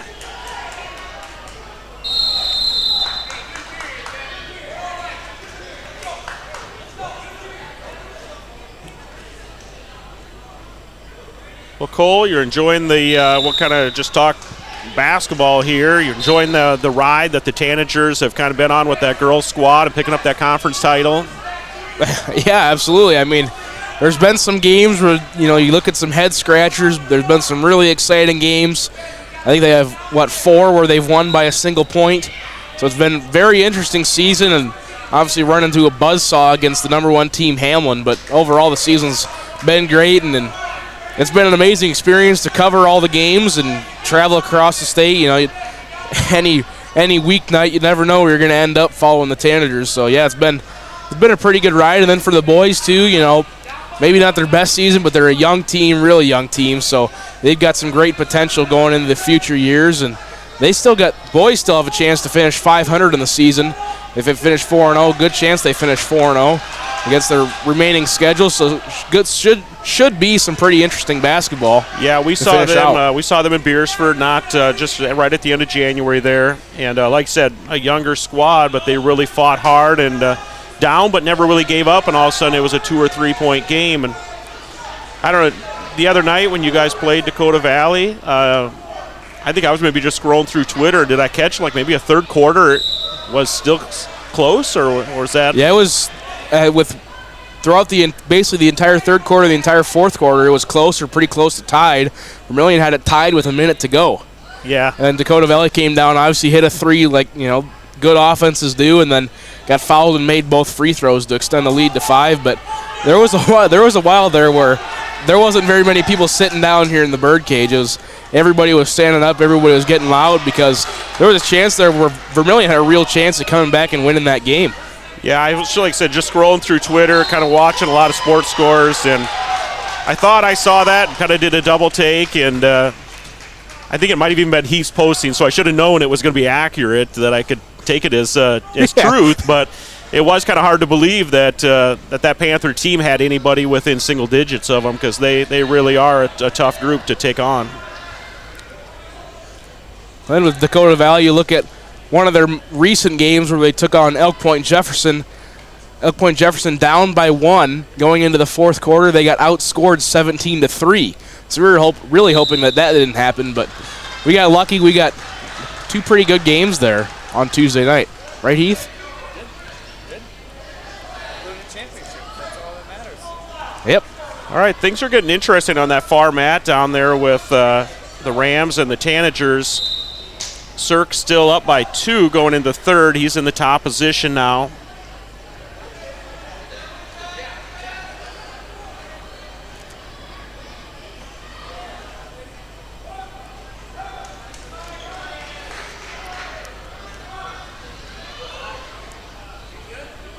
I think you mentioned 7-5 on that far mat. Now we've reached the point in Dakota Valley's roster where they have 4 opens in a row. So Cirque got that double chicken wing in and got her in pretty tight, and that was the end of that one. So Cirque picks up the fall for the Rams.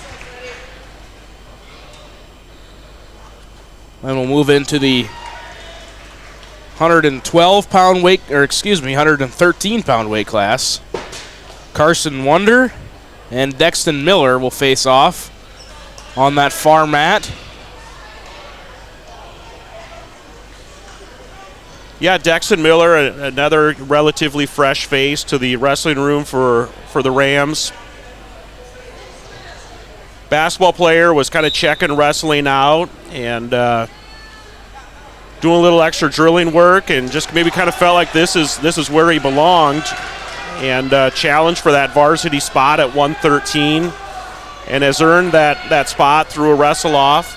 And so far, it's like I said, just really out there competing hard for the Rams and getting those matches in each night.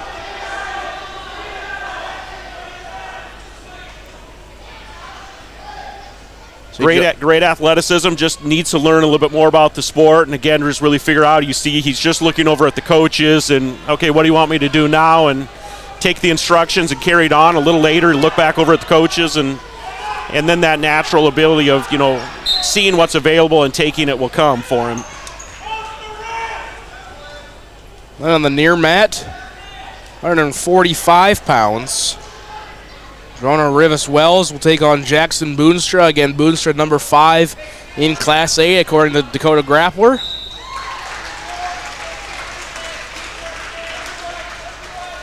As Miller will pick up the fall over Carson Wonder on the far mat. We'll bring up the 120-pound weight class.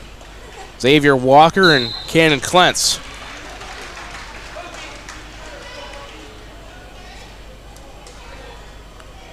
As we just saw on that near mat, Boonstra won by fall. A quick one at that, so they will move on to the 152-pound weight class, and then they're done. As Lucan of Dakota Valley takes on Pepeke of Sioux Falls, Washington.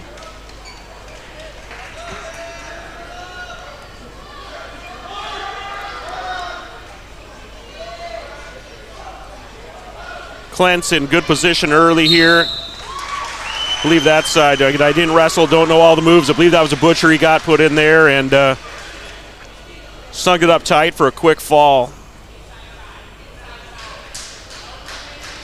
Rams extend the dual lead here. Currently the board showing 48-6.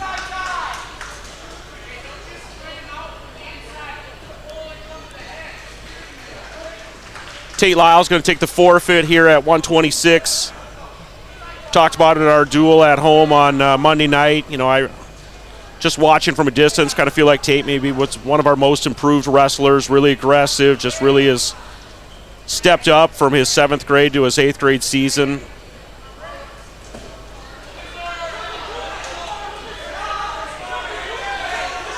.32 for the Rams will be Hayden Lounsbury.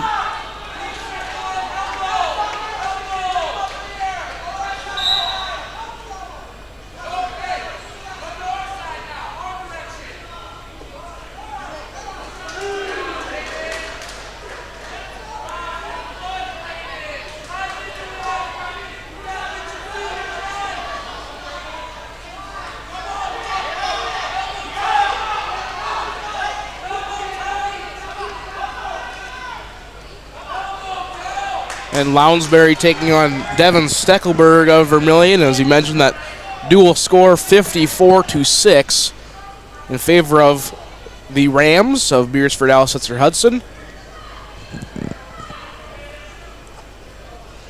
And Pepeke and Lucan currently tied.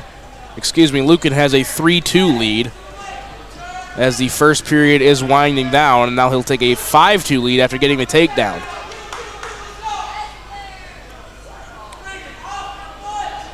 All right, now what are you guys' thoughts? We'll deviate back to basketball a little bit. A lot of the talk just down from my office is our head boys basketball coach's room, and just kind of like, hey, this Region 4, especially on the boys' side, is really shaping up to be something interesting as teams are leaping back and forth, and which side of that bracket are going to end up on, and it's really going to be a battle. You get Lennox, T, Beresford, and Elk Point Jefferson, kind of 2 through 5.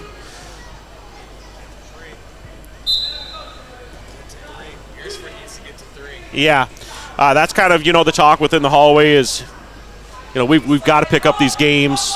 Big one tomorrow night over in Elk Point, where we take on the Huskies. Doubleheader at their place, so that we know that's a big game. And then we finish with Lennox at home on Tuesday night, so big doubleheader against Lennox. So those are a couple big games within Region 4A that it's going to be pretty wild as that one kind of wraps up. But, yeah, you want to get in that 3 spot. And then you have Vermillion that can look dangerous. They meet up with Beresford again. Yeah. Definitely a possibility. Yeah, and you look, even T, like they're, starting that transition into some AA games and their remaining schedule. I think I saw they had the Bucks left and maybe a couple others.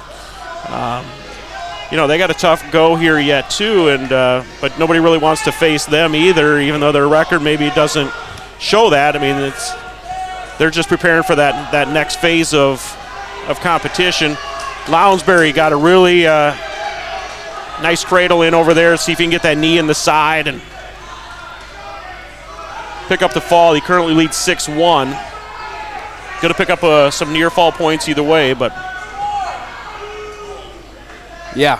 They also brought up today in the meetings proposed a Sodak 32. I did see that. I saw that they were proposing a Sodak 32, and we had this discussion about halfway through the season, I think. I called you crazy because you said something that I misunderstood, and so I thought it was going to be like completely different criteria to make 32, and I thought to myself, that doesn't make any sense. But basically, you get all the regions narrowed down to 4 and then reseed them. That makes sense to me. Originally, what I heard was not that, and that's why I called you crazy. Yeah, if you just look back, the old days when I first came to Beresford, and we had district play then. We always had Lennox in our district, so it's just really tough, especially on the boys basketball side and even the girls side. Just to get out of the district was really something. And then you looked within the region, and you had to go play within Region 4A, and only the champion out of 4A advanced. Cole, I don't know if you know, I was the athletic director in Beresford for 5 years, many years ago, but I've sat through those AD meetings, and these proposals get typed up, and there's just been some wild ideas, and this kind of Sodak 16 conversation was around for a long time. Jeff Zeller down in Elk Point Jefferson was a big advocate for it just years ago, and of course anybody up and down I-29 likes the Sodak 16, and that's been a great move. The football playoff changes have been positive. Again, for people up and down this side of the state, just that reseeding after you get through the first round. But I didn't know that we'd ever get rid of districts, but now that they're gone, it's a good thing. Right. It's nice to kind of say, hey, we were district champs, 2 years, 3 years running, but the reality is let's give ourselves the best position to get into a state tournament. I also saw one thing they proposed is no more neutral sites for the Sodak 16 or 32 games. I like that idea because I think you should have one court advantage. Because sometimes when you're the number one team, you go extremely far away. That is true. Yeah, and I don't know how many schools, we get an offer to schools, do you want to host? Let us know if you want to host a Sodak 16 game, and then they'll let you know, yep, for 2 schools to match up, you will be the host site. And it'd be interesting to know from the state's perspective how many schools are volunteering to take on another night of supervision and, ticket takers and concessions, and there's really not a big financial gain there. They try to make it worth your time to turn the lights on and get the custodial staff there, but by the end of the season, people are kind of shot and burned out too, and right. I think that plays into part of it. And of course, all the schools in the central part of the state make the most sense, but all right, we got some excitement down the far end. Tanager's going to turn Lounsbury over. Lounsbury up 9-5. Going to get back to his belly here, so award the 3 near fall points. It's going to be 9-8 Lounsbury with 15 seconds left. Both squads yelling pretty heavy here for something to get a point or hold on. Lounsbury getting up to his feet. He's going to peel this off. No, back to his knees, but he's not going to give it up. Lounsbury picks up the decision.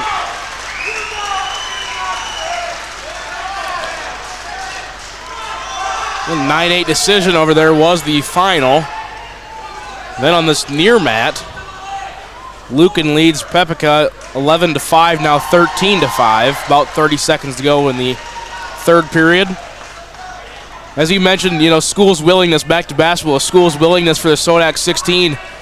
From what I've heard, our MVP's basketball coach, Eric Denning, he's also athletic director, he's also on the board of directors.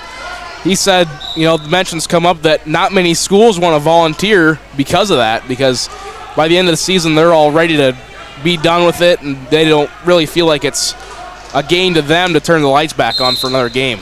Yeah, it just, like I said, it interrupts your day, whether it's PE at the end of the day to set up. It's getting, table workers, like I said, the custodial staff cleaning up. The administrators, as the host school, you still have to have a presence there. And at the end of the season, everybody is shot. Again, I just kind of talked about our week this week. We went Monday night wrestling, Tuesday night wrestling. We had home basketball. Wednesday night was an off night for us, but tonight we have wrestling. Tomorrow night we'll have basketball. And Saturday wrestling tournament again. So, administratively and coaching-wise, if you're hitting these events, you're just exhausted. And you do that week after week. And by the end of the season, yeah, it is tough. Beresford's always kind of taken the stance. We'll throw our hat in the ring. We'll host that. We'll roll out the carpet and welcome you. I think this last fall we had Dakota Valley, and they #1 seed in volleyball hosted the number 16 seed Lakota Tech. Great opportunity for Tech to come into town and kind of hang around Beresford for a little bit. They traveled so far. They were there early.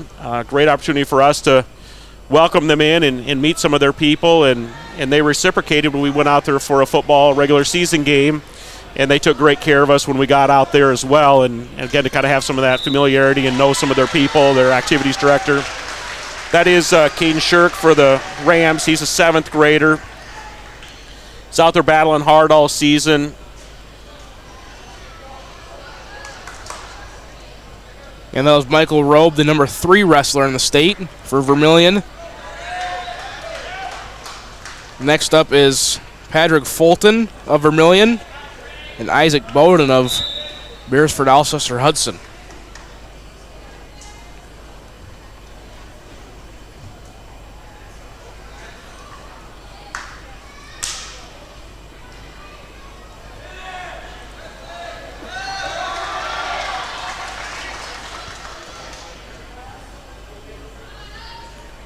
Yeah, and the interesting thing, we talk about the proposals. They really all originate from an advisory committee. And, some of them come from the floor, some of them come from the ADs, or maybe within the Activity Association office. But really, it is all supposed to be pointed back to that sport-specific advisory committee. And, they really are the people with the knowledge and in the trenches to provide the feedback of what they want to see within their particular sport or sports. And I really like that process, that it does start at an advisory level. If it has merit, it works its way to the ADs conference. The ADs and the Activity Association board can provide some input, talk about why it will or won't work well. And then if it gets out of that ADs conference, then it gets its chance in life in front of the actual Activity Association board of directors. And again, the staff or the Activity Association provides some input. And then it gets the thumbs up or thumb down whether we're going to implement it. So.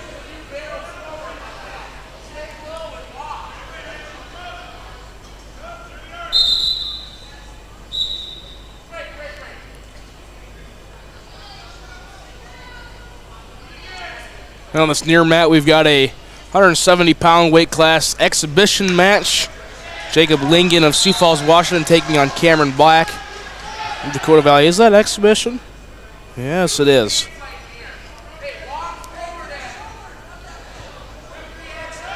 Bowden gave up a couple near fall points, but got out of that cradle. So back up on his feet, see if he can peel those hands apart.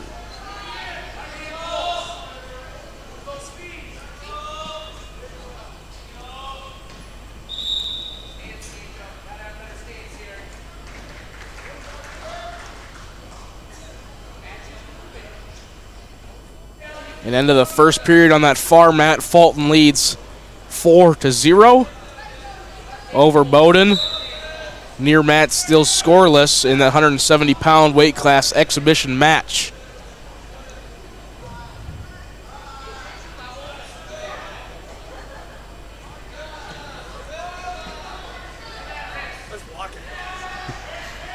This guy likes to pace a lot.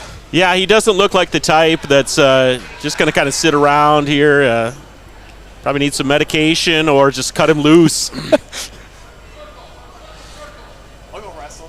I don't know if I'll win anything. I'll go wrestle. I got some energy in me. Might have been one of those students in school who just really wasn't meant to sit in a desk. I got in a lot of trouble. 50 minutes, and then, Bell, you get 3 minutes to yourself, then back another 50 minutes in the desk. Trouble you? No. I don't believe you. In a desk, 40 minutes in an office. That sounds about right. Heath was the kid in school that had to go to the bathroom every period and then got lost for 15 minutes. Sometimes I get lost for a couple periods. Get lost for about half the day, do you? You guys remember those Heelys with the shoes? I do remember Heelys, yes. Did you ever see those, Jared? Heelys with, like, they had that wheel in the heel? Oh, yeah. You see those in the mall. They're really zipping along. Yeah, my youngest thought that was a must-have as a 5, 6, 7-year-old. I just saw it as a broken arm. See, we made a Heely park in our basement of our school. We used to go down there and hang out in the Heely park. A Heely park in the basement of the school. Don't tell the teachers that. Man, that does not surprise me one bit.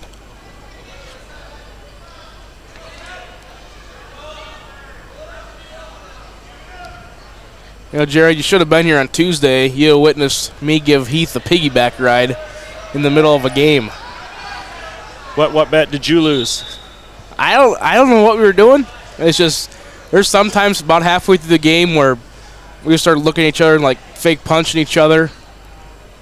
And I went down like I was going to box him out on a free throw, and all of a sudden he jumped on my back for a piggyback ride. So I stood back up, and he called the game from about 2 foot taller than he is now.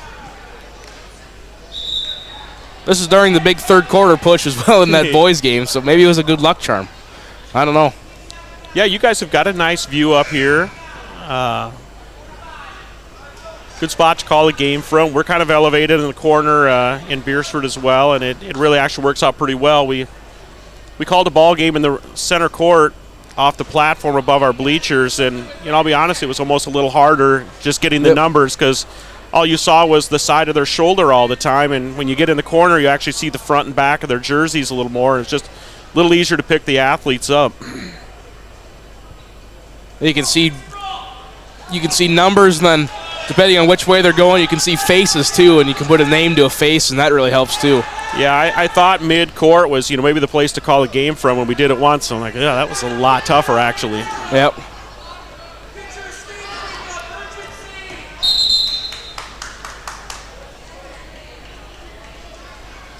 Get a little something clarified down on the far mat there, but I think they got it squared up. They had 2 up there for both. They've changed that to 1, so that might have been the item they're just clearing up the score. Yeah, that's the 145 weight class on that far mat. Patrick Fulton leads Isaac Bowden 11-1. Then on the near mat, 170-pound exhibition between Black of Dakota Valley and Lincoln of Sioux Falls, Washington. Black leads 4-1. Just into the third period. All right, where did we start this duel out at? What weight class? 160. 152, 160, the second one. Third session will be 170. Okay. Yeah, that's what he was asking. 160 for this one. Oh, I apologize. Yeah, 160. Okay. It's all right. That's what I'm here for, right? I got ahead of myself there. You getting ahead of yourself. Player 14 picked up 5 pounds. I don't think that's what that means. Close. So Fulton's going to pick up the tech fall. Give the Tanagers 5 team points. That brings them to the Last match, and there won't be a match because Vermillion's open. Again, Caleb Emerson, late scratch due to the injury. He was a game-time decision. All right, that's Robert Watkins for the Rams, junior. Again, a good linebacker for that football squad. And it's unfortunate you don't get a match when you come down, but that is the sport of wrestling. And, I give the parents a lot of credit. It seems like when you kind of go to watch a basketball game, you're pretty sure, you're going to see, you kind of know kind of the rotation and the depth and what you're going to get. And parents of wrestling are sometimes road warriors. You just never really know what you're going to get when you show up, and they keep going. All right, that's the end of that duel. I've got a feeling the Rams are going to clean up their area and load the bus and make their way back north, and my family's probably ready to do the same, but I appreciate you. Let me jump on. And absolutely. Yeah, Cole, nice to meet you. You as well. Yeah, I appreciate your guys' work, and we'll catch up with you down the road here. Yeah, give a huge shout out to Jared Olson there for helping us fill in and just taking over the mic there. Just handed it straight to him and just hopped straight on. So big thank you to Jared Olson for helping us out. Of course, that's what this whole entire family of Live Ticket TV is all about. It was that way just last Tuesday. In fact, Jared was on his way to Pierre, South Dakota, had to deal with some business there, and I took over his spot in the broadcast booth for that Beresford Vermillion game. So that's what this whole entire partnership is with Live Ticket TV, and it's just great to be able to do that. And again, him just so willing, and his family waiting around, and he has that a little bit more of a perspective on those wrestling teams to help out. So we appreciate the Live Ticket TV family. All right, we now set for the third session, which that third session is going to be the final one between Dakota Valley and Vermillion on that far mat. Before we get a whole lot into that, I did catch up with Coach Gary Culver, and we talked more about the seniors and what they've meant to this Vermillion program. Let's check back in with Gary Culver. A whole lot of seniors a part of this group, only a couple on the team. It's kind of senior night, if you will, for your group of guys as you get this one last opportunity to play inside the birdcage before that region tournament and the state tournament. What have the seniors meant with this group this year and over their years with wrestling at Vermillion?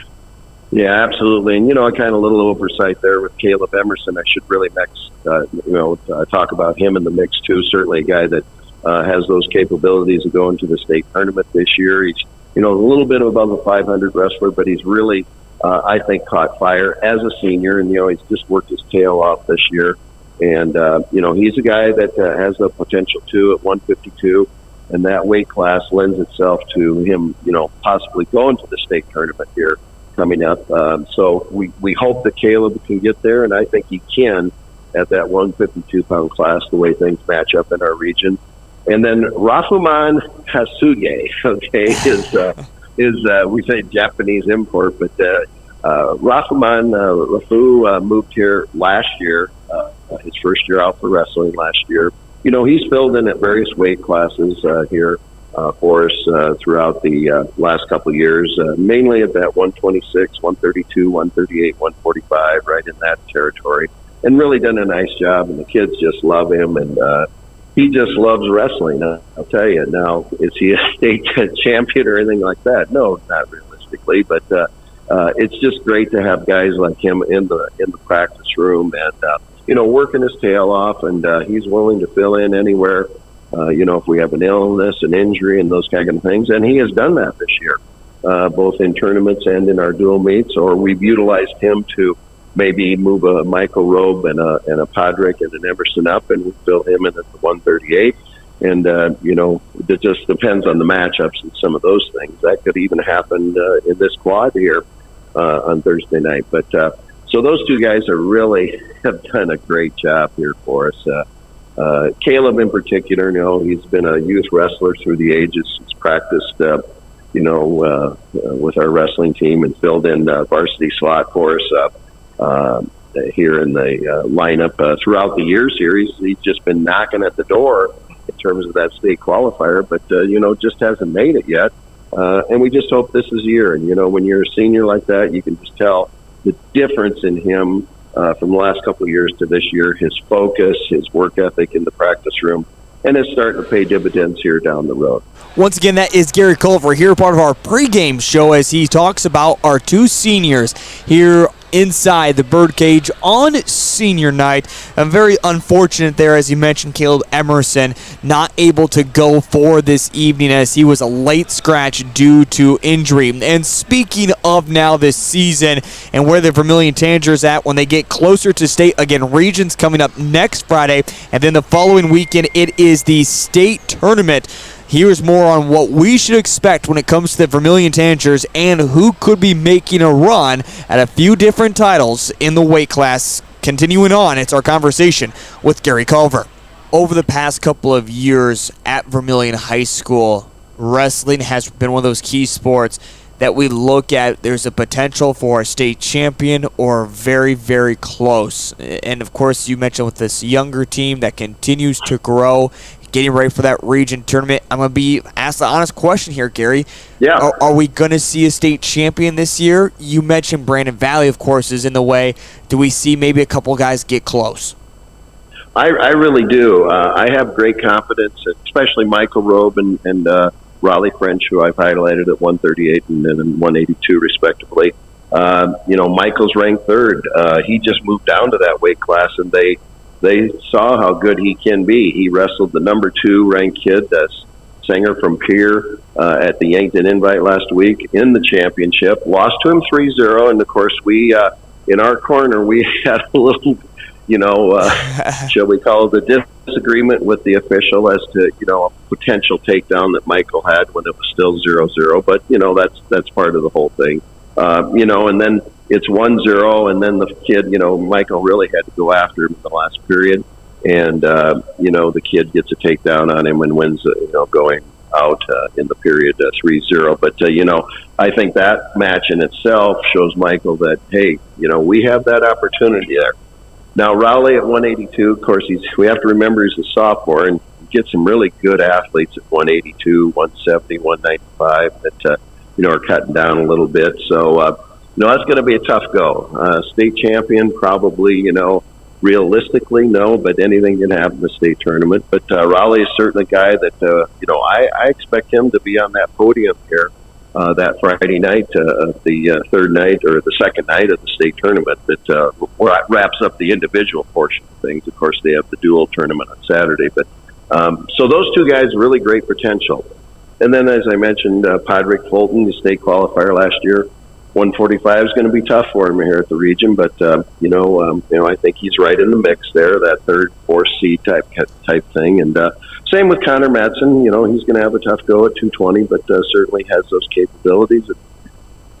Well, capabilities of competing tough and see if he can't make a run at it as well, as it got cut off there just a little bit. They are currently introducing the seniors. One other senior that we just got done talking about that we maybe didn't mention is Tyron Taggett, who is the statistician for the Vermillion Tanagers as well. We appreciate all of her help of taking stats and also taking pictures as well, part of this Beresford, part of this Vermillion squad, and all of her hard work of all the dedication that she has put in on the weekends, evenings like this. We appreciate that so much for making it possible and what has happened here for the Vermillion Tanagers. Again, great to have you along here on Vermillion Tanagers Live as we have one more session for this evening as things have cleared up just a little bit. Again, Sioux Falls, Washington, and Beresford, Alcester-Hudson are not going to be participating in any more duels for this evening, or going against each other, I should say, because they have just recently gone against each other. They are okay with not going against each other for this evening. So we wrap things up with Vermillion and Dakota Valley. We are going to see quite a bit of 5-6 different open weight classes as well. So things should move along very, very quickly as we get things closer to wrapping up. We are going to take a quick commercial break, and when we come back, it is the final matchup between Vermillion and Dakota Valley. That's on the way next here on Live Ticket TV. At Northern State University, your future starts with an affordable education that's personalized for you. Experience hands-on learning guided by world-class supportive faculty. You'll also enjoy a full campus life with opportunities to choose from numerous student activities and events, all in a safe, welcoming community. At Northern, you'll find a college that's right for you, a place to belong. Your future starts here. Unleash your potential at Northern. There's no better organization that gives back to the student athletes than the Booster Club. The Vermillion Booster Club is committed to helping all student athletes grow. Join the Tanager faithful today by becoming a member at GoTanagers.com. While you're there, check out Team Apparel for your favorite sports team. Like them on Facebook to stay up to date on all the latest information and sports games. Join the Vermillion Boosters today and go Tanagers!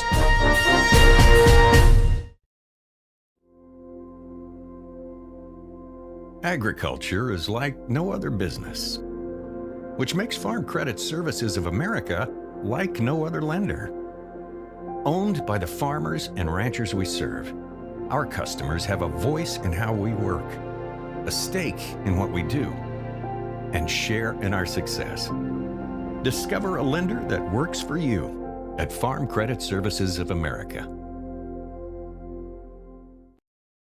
Hi, this is Kristen Cunningham with Chic Boutique by Kristen & Company in Centerville, South Dakota. We are an all-size inclusive boutique offering sizes small through 3X on many items, including denim jeans and jackets, shackets, pants, skirts, graphic tees and sweatshirts, joggers, school swag, hats and caps, many fashion accessories including purses and lots of jewelry. And we also offer gift items for birthdays and weddings. Get your shopping fix at 636 Broadway Street, Centerville, South Dakota, open Tuesday through Friday, 10 to 7 and Saturday, 10 to 4. Let's be real. You work, you worry, you wait, you wonder. These are the challenges of life on the farm. As a community bank, First Bank & Trust understands this rural reality. We're big enough to help ag producers grow for the future and small enough to get to know you right now. Our ag bankers have ag backgrounds, which means we'll help you work through the tough years and make the most of the great ones. First Bank & Trust. Real banking, real easy. Member FDIC. Equal Opportunity Lender. In times like these, it's good to know there's a place where people know who you are, no matter how long you've been gone. A place where the smells of home cooking are still in the air, where a simple wave warms your heart, and sharing stories is just a way of life. It's good to be home. Agraria Insurance Company, protecting what's important in life. Contact your local Agraria Insurance Company agent. Limestone canyons, flowing waterfalls, and pristine beauty make Spearfish a sanctuary for those seeking the ultimate escape. Outdoor enthusiasts will find top-notch sport climbing, mountain biking, and UTV OHV trails. Guests are steps away from peaceful hiking trails and tranquil streams. Relax and rehash your day's adventure at one of our award-winning local breweries. Finding rest is an important part of any adventure. Lodging in Spearfish comes with a variety of choices, from cabins, B&Bs, and campgrounds to the comforts of your popular brand-name hotels. To find your unique adventure in Spearfish, go to visitspearfish.com now. If you are self-motivated, accountable, and eager to learn new skills, we'd love to talk to you about a rock star career. Masaba in Vermillion is hiring full and part-time manufacturing positions for the rock industry. Masaba provides comprehensive training in a clean, safe, and state-of-the-art facility. Masaba offers competitive wages, a fun and interesting work environment and culture. Join our team of rock stars. Visit masabainc.com to learn more. At Northern State University, your future starts with an affordable education that's personalized for you. Experience hands-on learning guided by world-class supportive faculty. You'll also enjoy a full campus life with opportunities to choose from numerous student activities and events, all in a safe, welcoming community. At Northern, you'll find a college that's right for you, a place to belong. Your future starts here. Unleash your potential at Northern.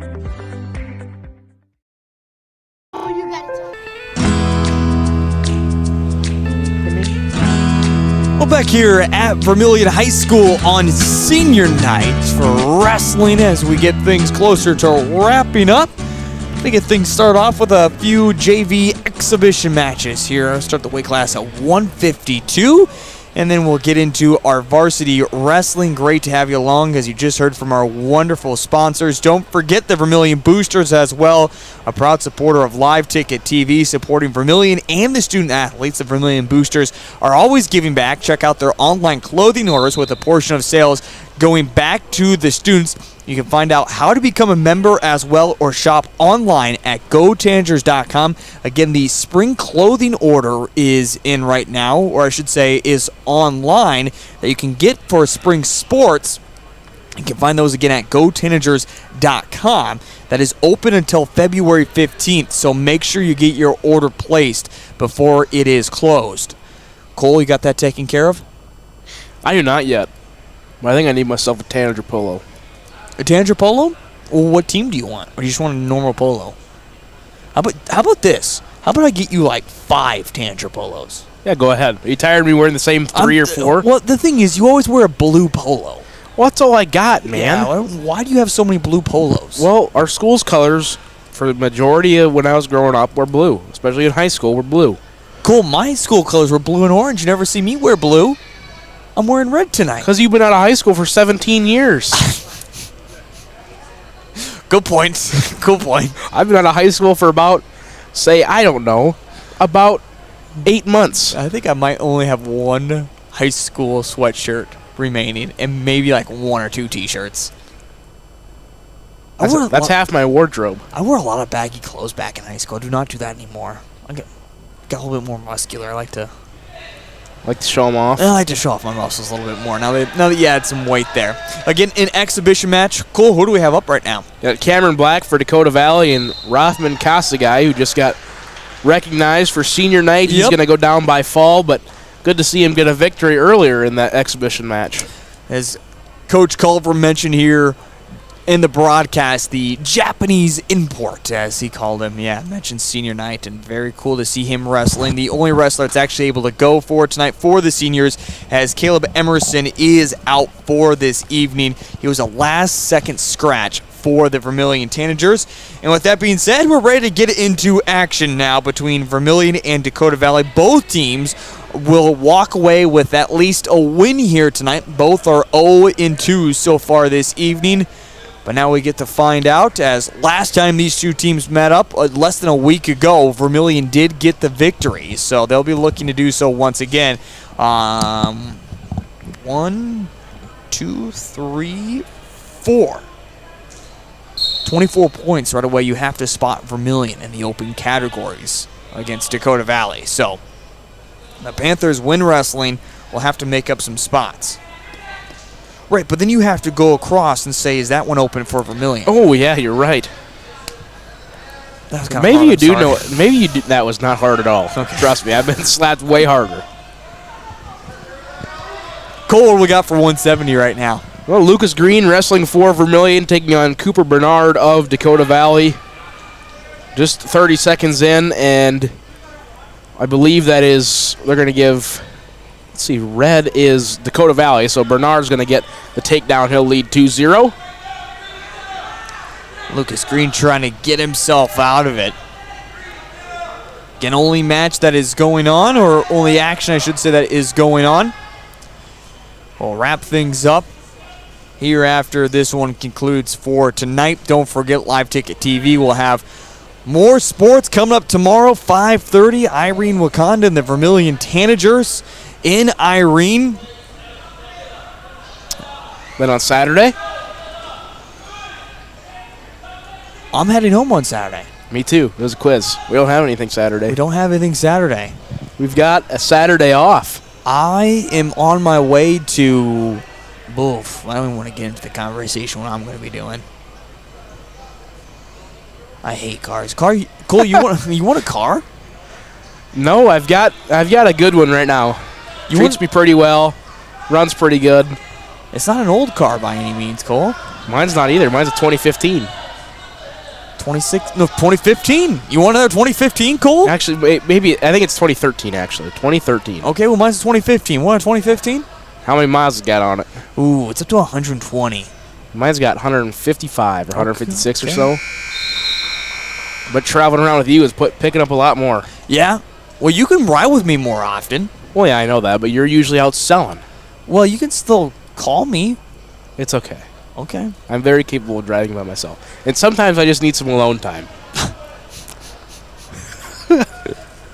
Because you know me, I get a little pissy every once in a while. I just need to.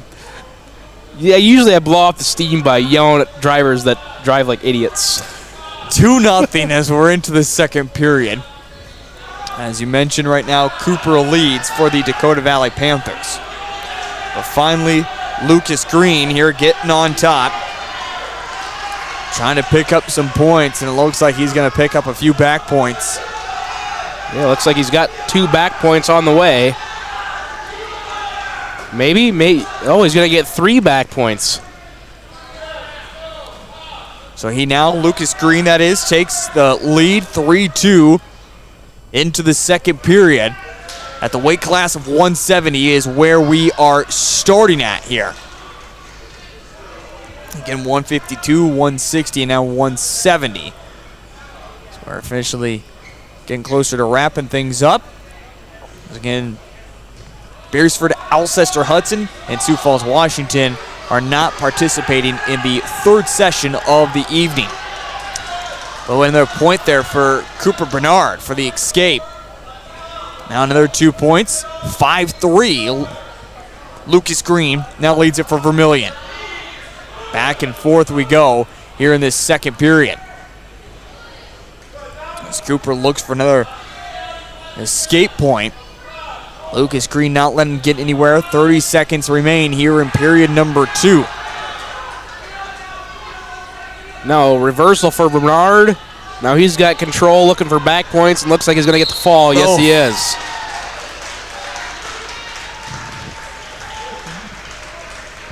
Did it all here in kind of the last few seconds as well.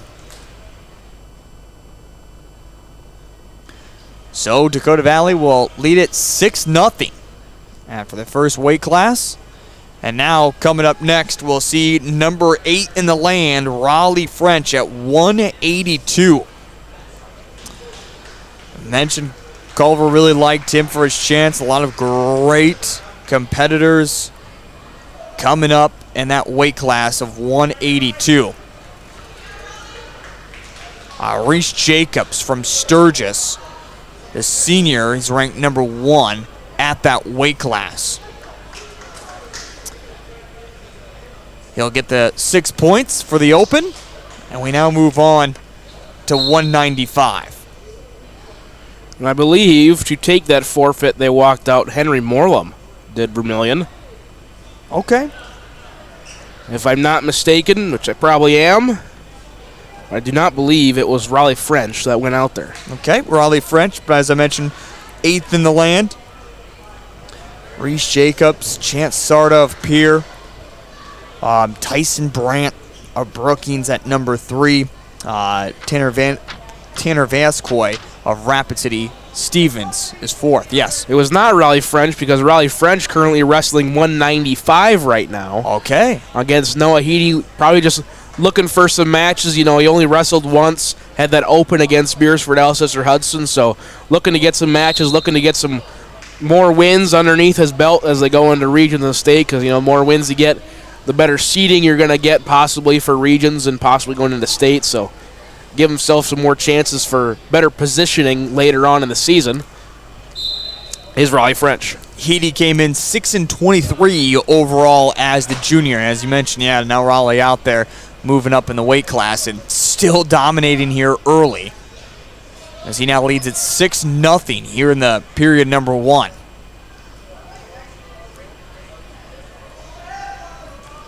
So Culver making those kind of last-second adjustments there. And then we're going to hit some kind of more opens, it looks like. As neither team fields a big man either, so no one at the 285. We'll have an open at 220, so eventually we're going to bounce our way all the way back down to 160. Finally, there it is, Raleigh French. Going to get the victory. Look for him to place at state once again this year. Or are we going to have someone fielded? It appears that we are. At the 220 weight class here. I believe that is Connor Madsen. Okay. Is the only 220-pound wrestler that they have on their roster. However, they could be moving some up. We'll see who they bring up, according to Track Wrestling, as soon as we get that update. Nope, it's going to be Jacob Emerson, who's going to move up from 195 to 220. He'll wrestle Samson Doe of Dakota Valley. Doe trying to make some quick work of it as Emerson battling tough in there. Vermillion right now leads at 12-6.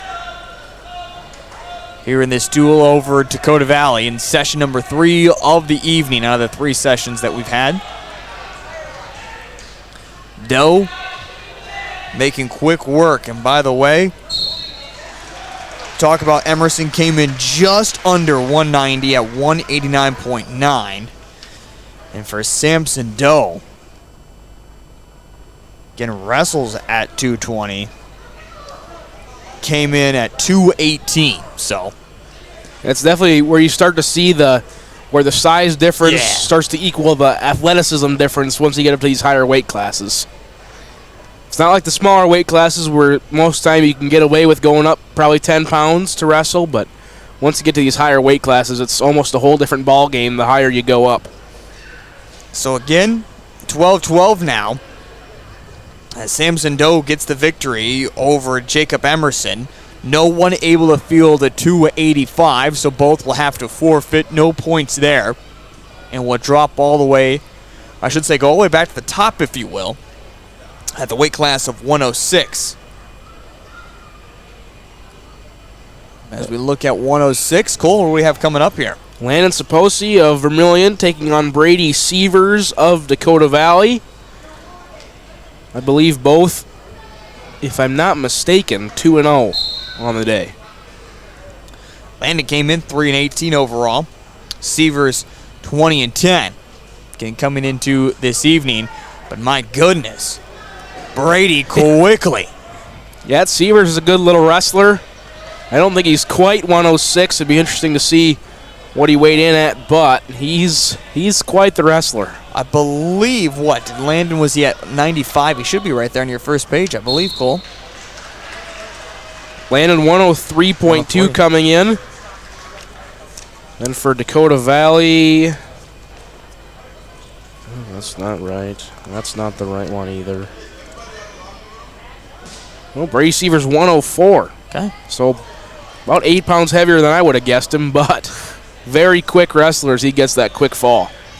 And now we're going to hit, nope, we have one more. I apologize. 113. We'll see Carson Winder taking on Cameron Curry at that 113 mark. Before it looks like we're going to hit some open spots for Dakota Valley. Again, Dakota Valley has to make up 24 points here at the moment. Which they already did that once. Talk about another good wrestler from Dakota Valley, Cameron Curry. Come in at, what'd you say? 4'9" overall. Still as a 7th grader, getting this varsity experience. Good for these young guys to get out here, get some experience against some other young guys. And you look at these smaller weight classes, you're usually going to see some younger guys. Maybe, especially in 106 and 113, maybe a freshman or a sophomore. So usually they're pretty limber, pretty quick, and they can make their moves really fast. And just like that, I believe Curry's not going to quite get the fall, but he's going to get 3 back points. So he'll lead 5-0. Carson Winder, as you mentioned, comes in to this evening at 3-15 overall as a freshman. So you mentioned that the youth and the youngness. He's getting close, trying to flip Carson there to his back. Cameron Curry is. Carson doesn't really want to. He tries to battle in tough. 43 seconds remaining, and finally going to get the pin there. Another 6 points for Dakota Valley. They now lead at 24-12. As we head to weight class of 120. Should be open. 6 points for Vermillion, as Xavier Walker won't have anyone to wrestle. He'll head on out there, get his 6 points. We'll head to 126. Both teams are open, so no points there.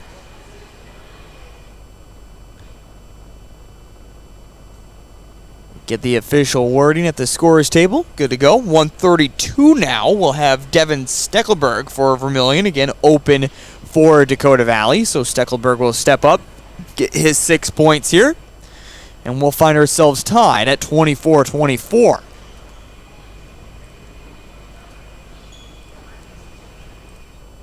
Wait for Steckelberg to head on out there.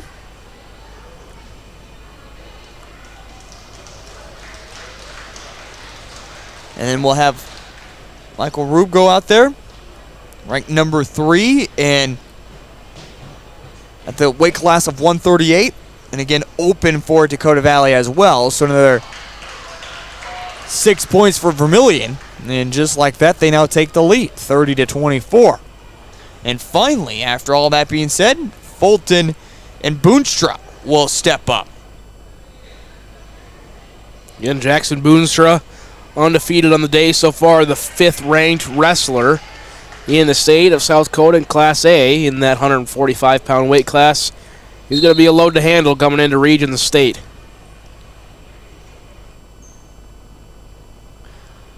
Could find ourselves in a close situation, as again, Vermillion, next up 152, does not have a wrestler at the moment to field with that last second scratch of Caleb Emerson. So a big match here for Fulton trying to stay in it, but Jackson Boonstra already leading it 2-0, 30 seconds in.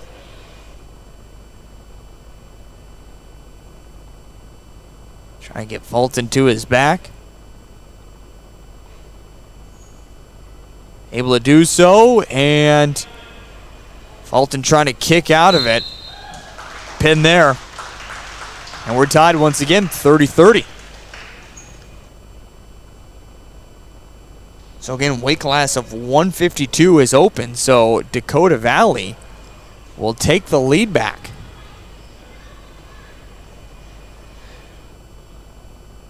That's all going to come down to Merkwan and Cooper Bernard. See who wins this duel. Gary Merkwan and Lake Kitzner. Oh, did I? Yep, I missed a line. You're good. You're fine. You mentioned we'll come all down to this last one here. So Vermillion will be looking for the tie. They will need the pin. Dakota Valley with Lake Kitzner just needs to hold it off. Gary coming into it. Have him as 1-2 for the freshman. Kitzner, the senior, 7-12 overall. And Lake Kitzner not messing around whatsoever.